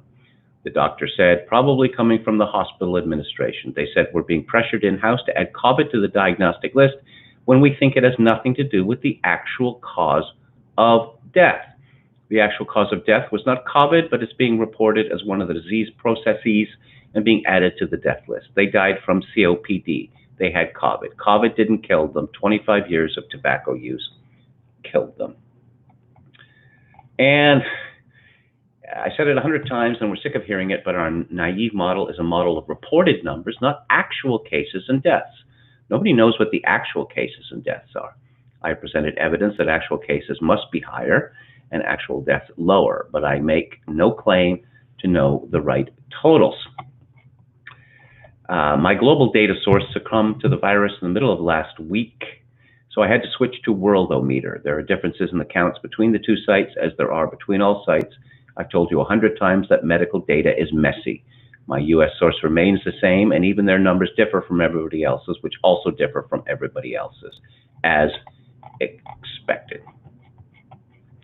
So, yes, we see the number of cases absolutely soaring, but the number of total deaths not doing that. Not doing that at all. New total reported cases, 1.1 million. New total reported deaths, 57,000. Last week, total cases, 850,000. Total deaths, 45,000. Close readers will have noticed the proportion of American counts to total worldwide. The best medical system in the world is contributing the most to the worst, if the numbers are right. Right now, per sources listed above, America's reported case ratio is 30% of world total. America's reported death ratio is 24% of world total. At the end, per our naive model, 36% of reported cases and 24% of deaths. USA is 4% of the world's population. China is lying, which goes without saying, and we never would, which goes with saying. No, the problem is the same. The reported numbers aren't the same as the actual numbers. And yes, the data is messy. Justin Hart again, modifying a phrase from the game Portal, the date is a lie. One headline yesterday read, Colorado deaths increased by 22%. Reports and dashboards said 120 people died in Colorado yesterday. That's a lie. Only 2 did. Why are they doing this? Because they can. The deeper reason of why this is happening? Well, no one likes to have been proved a fool, or no one likes to have been caught out in a lie. So they're going to brazen it out for as long as I can. There are other factors at work here, and I suggested a hypothesis to do with China and its allies yesterday. Never let a crisis go to waste. Again, you know, what's the largest number that most people can deal with, can understand? Is it 10,000? Is it 1,000? I never really thought about that all that much because I've never really had any problem with large numbers, but it appears that most people seem to have problems with large numbers, especially people in the media. Olivier Nuzzi, I apologize if I'm mispronouncing her name. She is a Washington correspondent for New York Magazine. She is writing a book with Ryan Litza for Simon & Schuster's Avid Reader about the 2020 campaign. She tweeted, if more than 50,000 Americans died over the course of a few weeks at any time in our history, it would be fair to ask the president if he deserves to be reelected. It wasn't a gotcha question. It wasn't designed to provoke, and I appreciate the fact that Trump took it seriously. Berenson responds, who wants to tell her that about 250,000 Americans die every month? Every month! She's going to be so upset. And I'm looking at a picture here of Dr. Rachel Levine, as that person is called now. I don't want to look at that picture anymore, so I'm going to close that. Oh, also a Wikipedia entry. Yeah, I'm just going to check something out. There was a well, some people call it a cult. It was called EST. You might remember that. It played a part in that quite good show, The Americans, about Soviet spies in the United States. And I believe they changed their name to the Forum, and there doesn't seem to be a Wikipedia entry for it anymore. The fellow who came up with it, he called himself Werner Erhard. And Werner from Werner von Braun, I guess, and Erhard from Ludwig Erhard, who was Chancellor of Germany years ago. He's still alive. Now, Wikipedia reads Werner Hans Erhard, born John Paul Rosenberg. Isn't this dead naming? If transsexuals can scream and howl and, get things changed officially and Wikipedia entries and get people into serious trouble for so-called dead naming, well then why shouldn't this privilege be extended to everyone else? Why shouldn't it be extended to Werner Erhard? There it says born John Paul Rosenberg. Isn't that a violation of some sort of right that he has? This is a serious question I'm asking. Exasperation grows over delays trying to sign up for unemployment. People have no food. People are talking about suicide. This comes from CBS New York. Many New York and New Jersey residents are losing hope and are out of cash. Adam DeLeo has listened to the New York Department of Labor's "We are experiencing high call volume" recording more than he can count. We're experiencing high call volume. I've noticed one hears that more and more, and I think that companies or government institutions are just routinely using it because if in effect what it's telling you is don't bother. Now, there are some companies that say, we will call you back. You don't have to stay on the line. I've tried that more than once, and they never called back.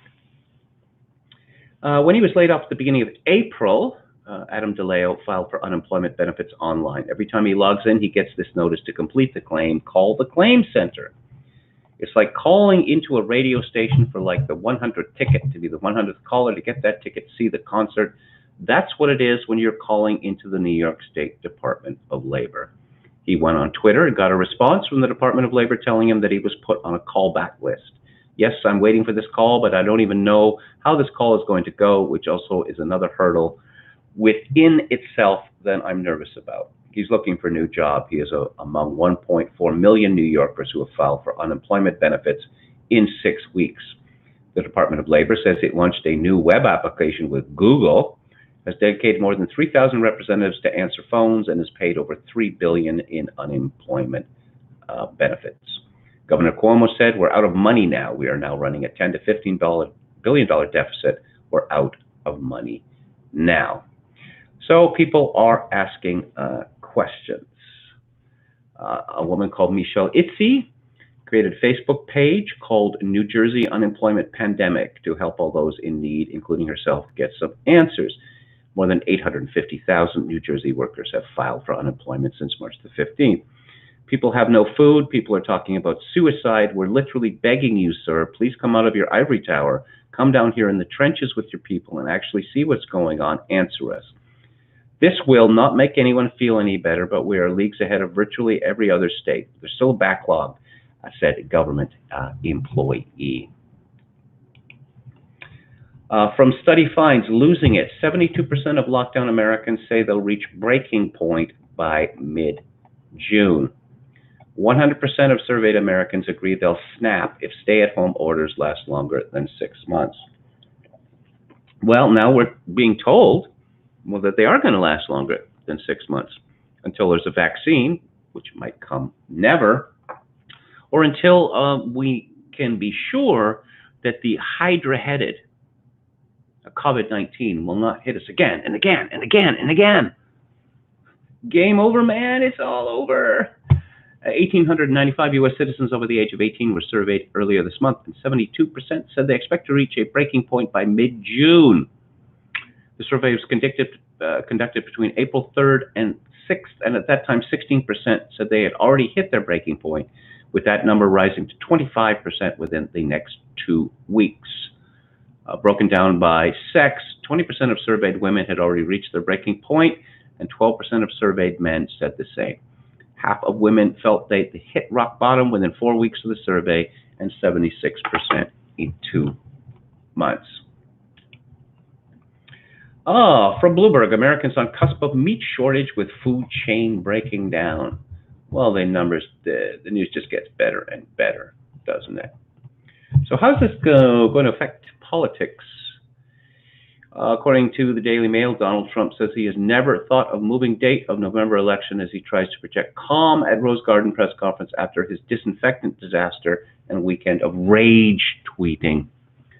Well, the media completely distorted what he had to say, and they actually lied, saying that he was telling Americans to inject Lysol and inject bleach. And I can't imagine that the hatred of the U.S. media by Americans could be any more intense than it is already. But as I like to say, life is full of surprises.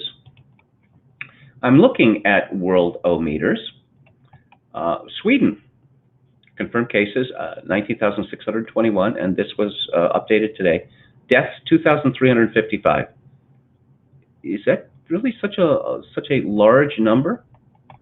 And I'm looking at daily new cases, and we see a peak reached on April the 24th, and then we see a significant decline,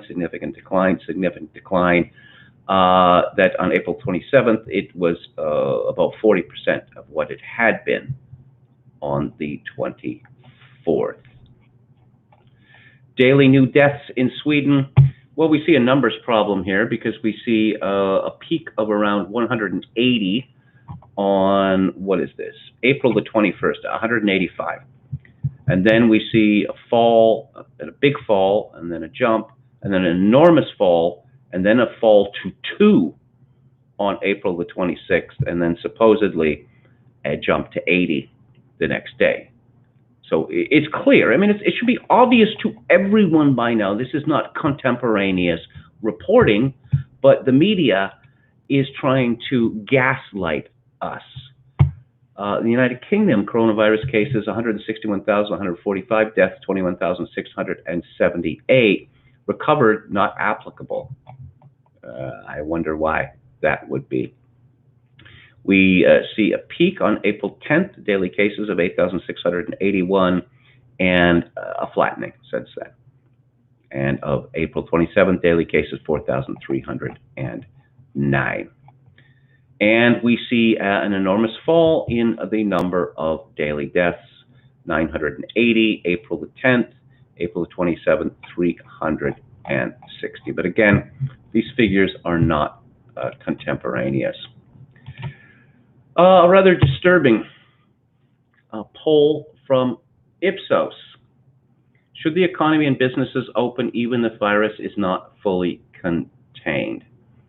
And strongly disagree. 61% in Australia, 70% in Canada, 50% in France, 41% in Germany, 40% in Italy, 58% in Japan, only 29% in Russia, 70% in the United Kingdom, 59% in the United States, 39% in China, 43% in India, 53% in Brazil, 65% in Mexico, and 61% in Spain.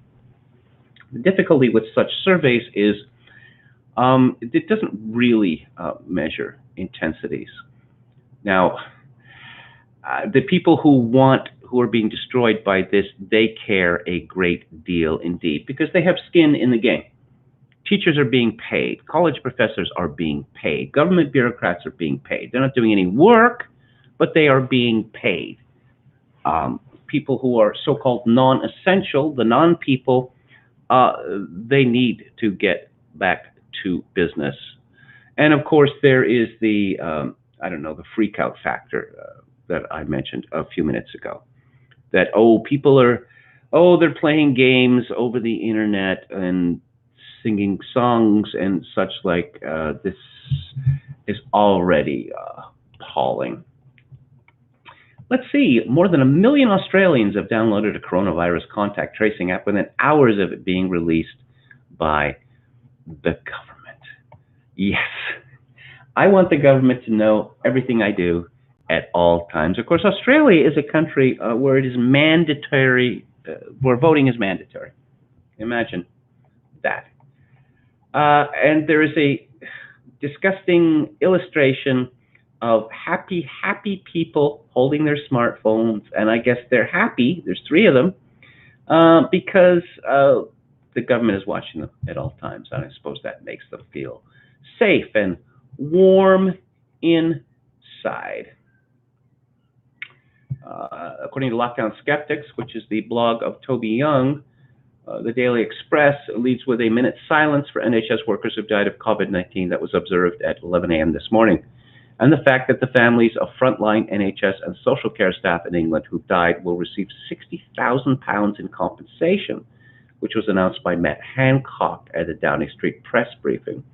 Any death from the virus is tragic, and I can see the argument for compensating the families of workers who succumbed to COVID-19 after putting themselves in harm's way, but why NHS and social care staff and not, say, bus drivers or supermarket workers, or the owners of corner shops that have remained open during the crisis, or postmen or milkmen? Is it because NHS workers are more likely to die from COVID-19 than other members of the working population? Well, Toby Young examines this and determines that it is not true.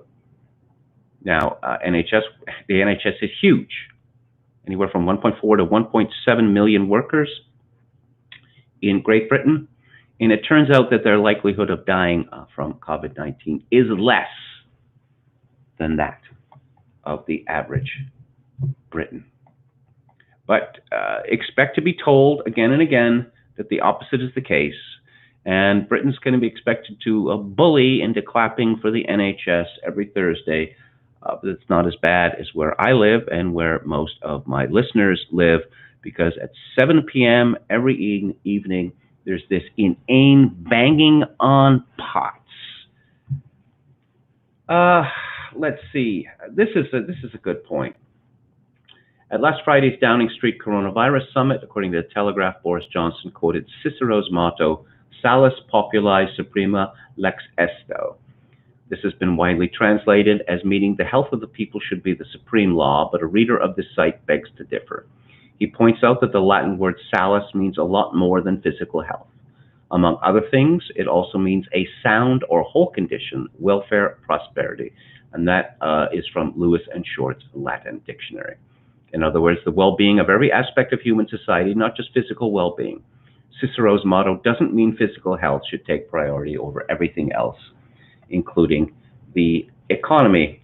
Rachel Shabby has taken a pop at lockdown skeptics, and me in particular, in The Guardian, describing us as the right's angry culture warriors. Oh, you see, well, if you're on the right, then your opinion is meaningless.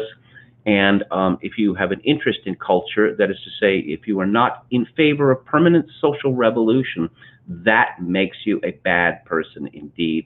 Oh, and they're also linked with Brexiteers. Toby Young responds, my own experience is that there's some overlap, but the Venn diagram isn't a perfect circle. Now, yeah. Interesting comment from Hugh Osmond. And I wondered who Hugh Osmond was. And he is the son of a doctor and he read medicine at Merton College, Oxford. Got into investment banking, and he is the founder of Punch Taverns, one of the UK's largest chains of public houses. And he has a net worth, according to the Sunday Times Rich List, estimated at £278 million. So clearly, he has been quite successful. But this is what he has to say, in part.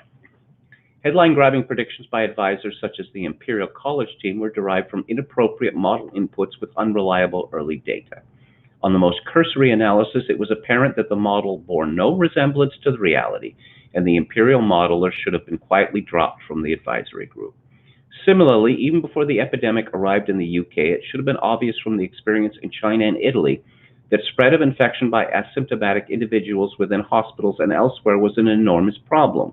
Ward segregations, compulsory use of PPP, testing of all hospital workers, and other rigorous measures to prevent institutional outbreaks amongst the vulnerable should have been in place from the start.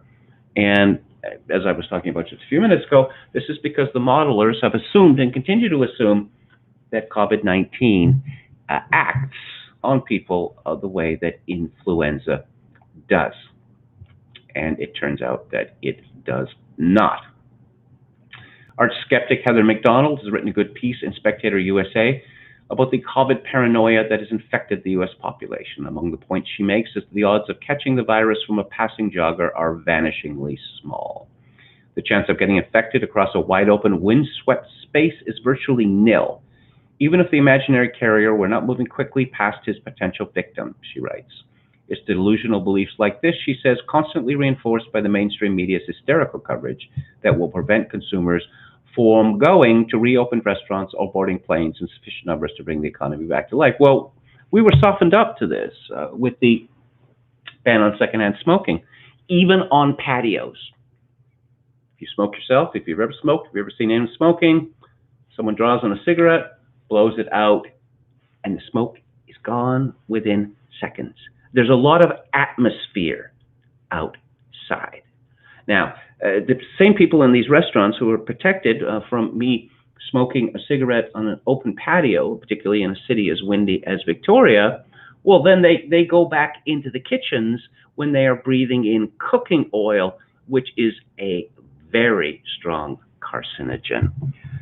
But I've gone off topic there. But as I say, we've been softened up for so many of these things for so long. So what is the situation in Canada? I should say, people have been asking, why does Canada seem to be doing better than, let's say, the United States? And I think that there's a simple reason for that, which is that the Canadian health authorities are not lying about this. They are not juicing the numbers. As of this afternoon, number of confirmed cases, 50,015, and again, there's 38 million people in Canada. Number of deaths, 2,859. 2,859 deaths in a country of 38 million. I've been paying close attention to Saskatchewan, which has a population of 1.1 million, because this barely seems to be a crisis.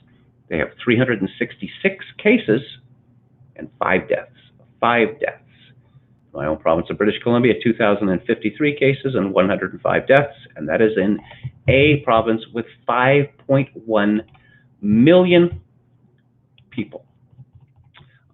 We are not exactly locked down here, but most businesses are out of business because they are not essential businesses.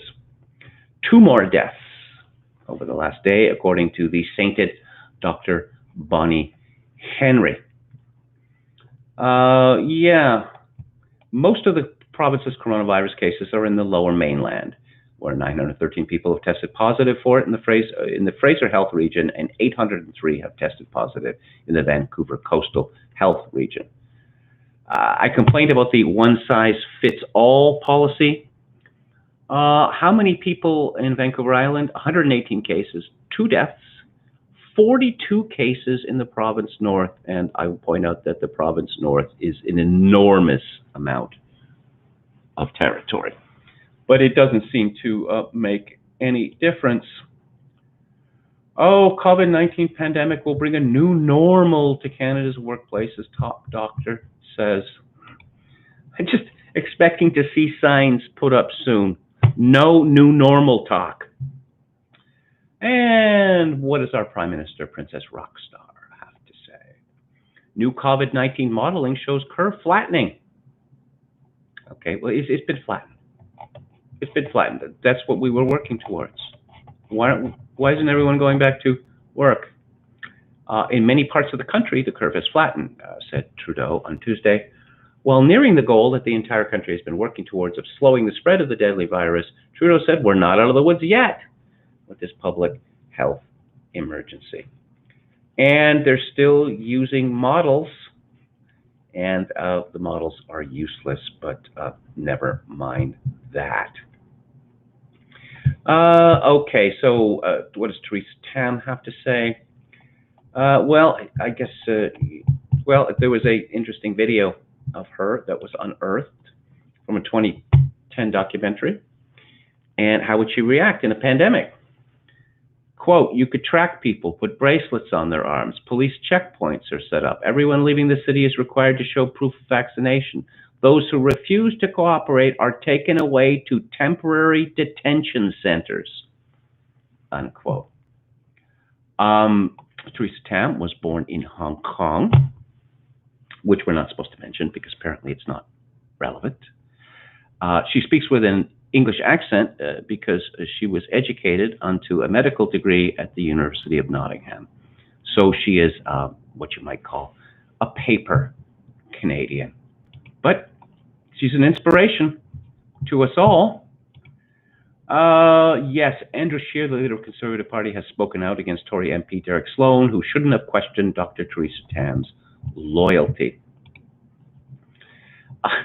I've talked about Michelle Rempel, or Michelle Rempel Garner, previously. She styles herself with 3 names down.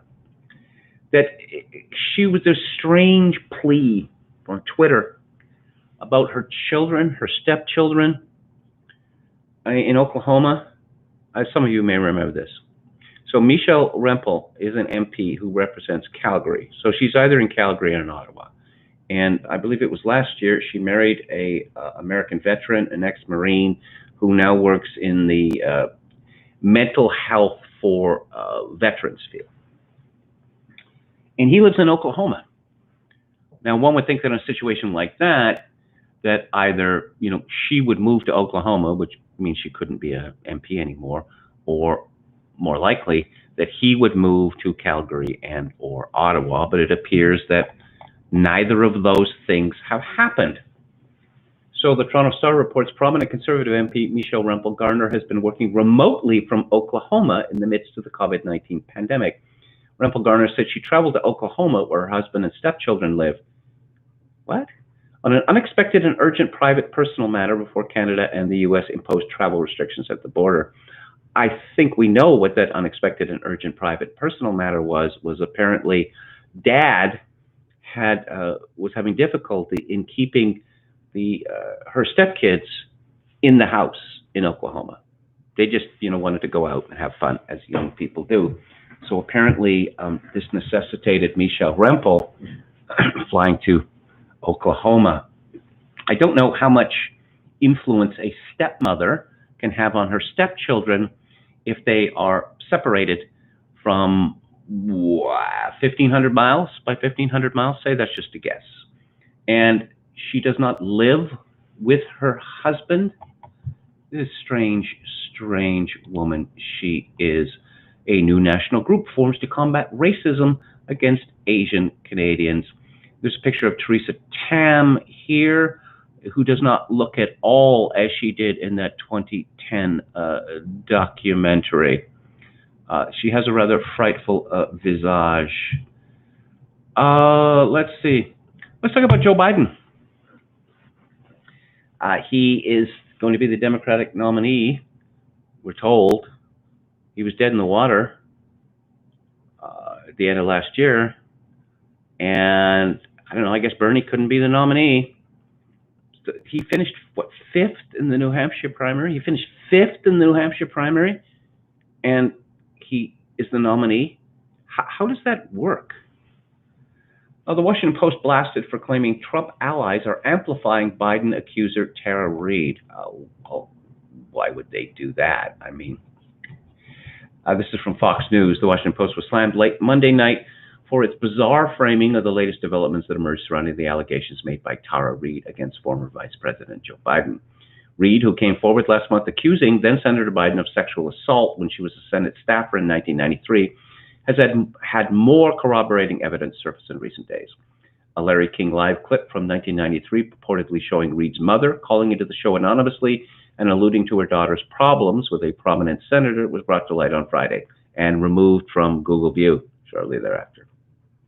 And on Monday, 2 more people, a former neighbor and a former colleague of Reade's, came forward to back her claims after conversations they had back in the 1990s. However, a piece published by the Post raised eyebrows with its original headline that read, "Developments in allegations against Biden amplify efforts to question his behavior."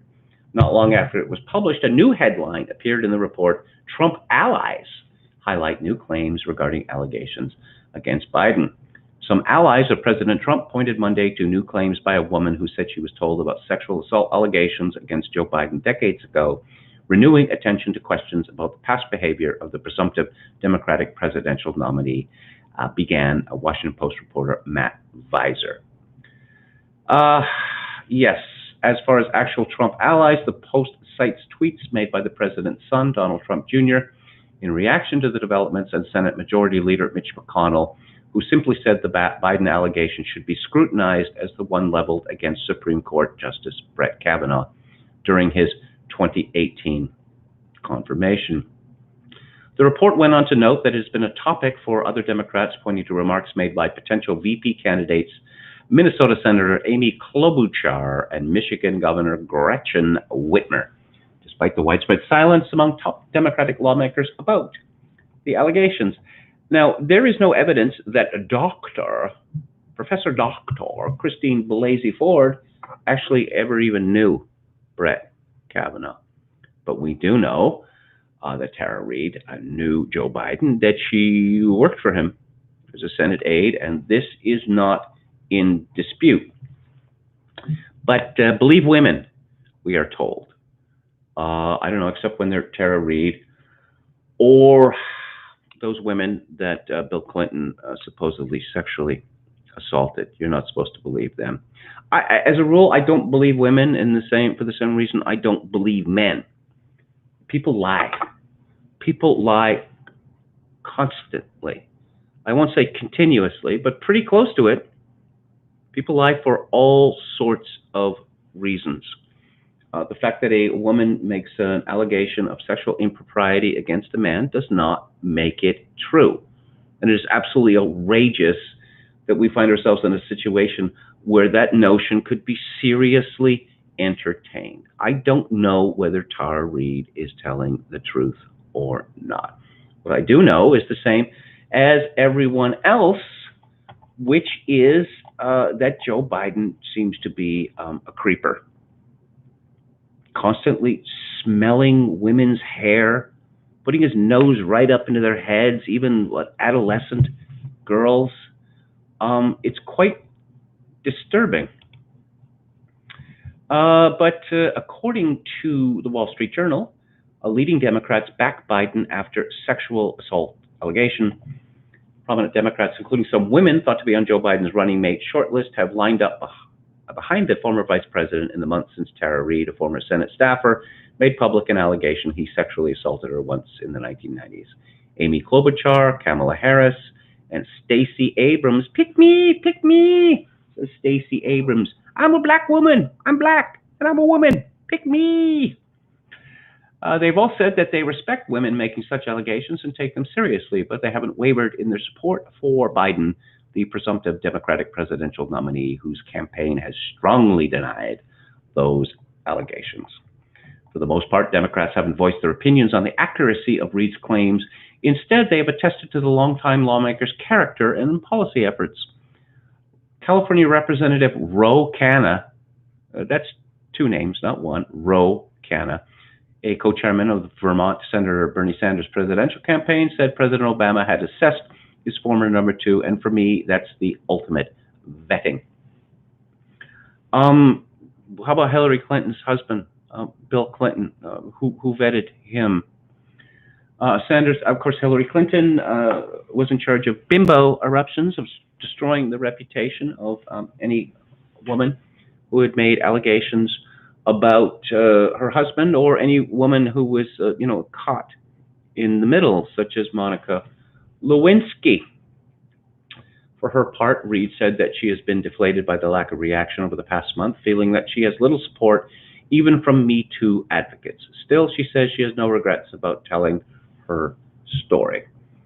Biden, a Delaware senator from 1973 to 2009, hasn't commented on Reid's allegations. You might ask yourself, all these people saying believe women. So here's a woman who we don't know that she's crazy. We don't know that she has any reason to pursue a vendetta against Joe Biden. That is, I don't know, she seems more relatable and more believable than Christine Blasey Ford. Do you remember that woman? showing up to testify before Congress in that ridiculous "I'm just a widow girl" voice. And then she disappeared from the face of the earth. No one had ever heard of her. She became the most famous woman in America, and then she disappeared from the face of the earth. Kind of strange, don't you think? Someone called Zini Jardin, or Jardin, who apparently was something in the internet world in the 1990s, something to do with Boeing. She is a frightening looking woman. Whoa. This is what she tweeted. A high-ranking Democratic lawmaker who is now deceased groped me in a limo on Capitol Hill in the 90s. He sexually assaulted me. It's in his New York Times obituary. Were he alive today and running against Trump, I would vote for him. This is a serious tweet. How about that? So, if it comes to, you can't make an omelet without breaking a few eggs, and I guess you can't become a Democratic president without groping a few women. Finally, a curious story from the Catholic News Agency. Did New York Democrats just tank Biden's nomination? On Monday, officials in New York announced the cancellation of the state's Democratic presidential primary, calling the event essentially a beauty contest and a risk to public health. While New York Democrats cited the inevitability of Joe Biden's nomination for the party's candidacy as justification for calling off the primary, it could actually make the former VP spot on the ticket anything but a foregone conclusion. Although Bernie Sanders is officially out of the race, Biden does not yet have an overall majority of convention delegates. As of April 27th, the former vice president has 1,305 of the 1,991 delegates needed to clinch a first-round coronation. New York offered 320 delegates up for grabs, 274 pledged to the primary winners. If New York's decision triggers other states to cancel their own primaries, it is entirely possible that Biden could arrive at the Democratic convention without a guarantee of the nomination. Assuming the convention begins without a majority of delegates pledged to Biden, the nomination process, during which delegates conduct floor votes, would become a live-fire exercise rather than a pro forma step in Biden's coronation as nominee. Biden looks, it's not just that he can't speak properly, and what he says frequently sounds deranged. He looks like he's physically coming to pieces. I mean, come on, ask yourself this question. If you woke up tomorrow and you went on Drudge or, I don't know, CNN and the New York Times, and that you found out that Joe Biden had passed away peacefully last night from a previously undetected respiratory ailment, would anyone be surprised? I mean, he's going to be 78 years old at the time of the vote? People that age, they go like that for any reason, and Joe Biden just looks and sounds absolutely terrible. What do I think is going to happen? I think that the Democrats are determined to push him over the finishing line. First the convention, then the election, which they assume that they will win, and then they'll deal with it later. Because beating Trump is the most important thing. If Americans don't know who they were voting for president, they don't. Democrats don't care. They simply don't care at all. Lecomte de Bourras says he is at the creepiest stage of his life. Eternal Fisherman says, LOL, I totally trust Biden to never have done anything wrong. He's really trustworthy. Mary Crow says, no way America has 60,000 deaths and Mexico only 2,000, not by a long shot. As Soroyan wrote, no foundation all the way down the line. Contra Coup says, the Trump was like an octopus lady, was the best Trump accuser. Yeah, I don't think I remember that one. I remember this rattled old woman. Was she a writer or something, a TV personality?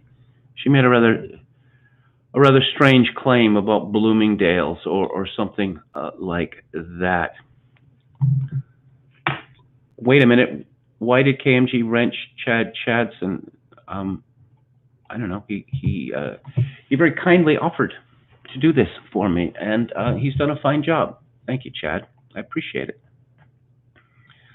All the male feminists who rallied to support the Me Too movement and Christine Blasey Ford amaze me. Did they never have a crazy ex-girlfriend? Yeah, again, believe women. Well, then a woman could say anything. I mean, it's a liar's charter. It's nothing more than a liar's charter. The silence surrounding Joe Biden's numerous scandals is just astounding. I mean, like the over $1 billion that his crackhead, incestuous son, Hunter Biden, got from China, or the money he got, hundreds of thousands of dollars for a no-show job as the director of a gas company in the Ukraine, China and Ukraine. Do you see a pattern? Do you see a pattern there? Alex DeLarge says, I absolutely do not support lockdown. Well, that is good to hear. Don from Beyond says, I don't think Biden's going to make it. Frightening to think what they really have up their sleeves. Yeah, I've heard rumors. I've heard rumors that possible Veep picks have been saying, I'm not going to sign on as Veep unless you agree to step down after, say, 2 years. That's assuming, you're still alive. But of course, I tend not to believe that story because, okay, I want you as Veep. You're making this outrageous demand. And I'll say, yeah, sure. Well, can I have that in writing? No, you cannot have that in writing because that would probably constitute a crime, a bribe. Okay? So you have my word. And then when the 2 years comes, assuming that Biden has some brain cells working and he's still alive, okay, it's time, Joe. Time for what? Time for you to resign. What, are you kidding me? Why would I do that? I like being president. But you promised that you would. I'm sorry. I don't remember making any such promise. Who would make such a promise? Has anyone ever made such a promise in American political history?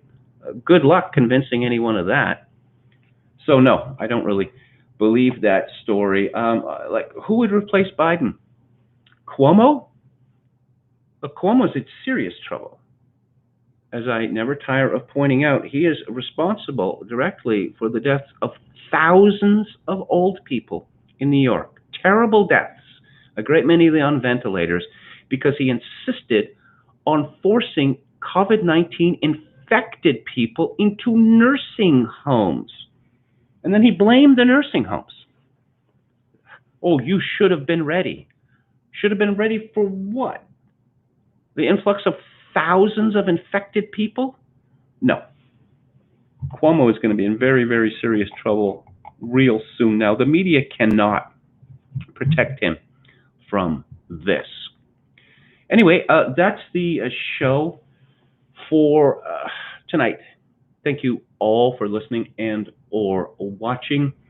If you like the show or any part of it, I would appreciate you clicking on the like button and subscribing to my YouTube channel if you do not already. I will be back on the air tomorrow at 4 p.m. Pacific, 7 p.m. Eastern Time. If you'd like to contribute to the show, my PayPal address is kevin_grace@hotmail.com. And I leave you with my traditional benediction and farewell, which is, in this totally atomized society, I hope that all of you manage to find some genuine human contact. Thanks so much. Good night.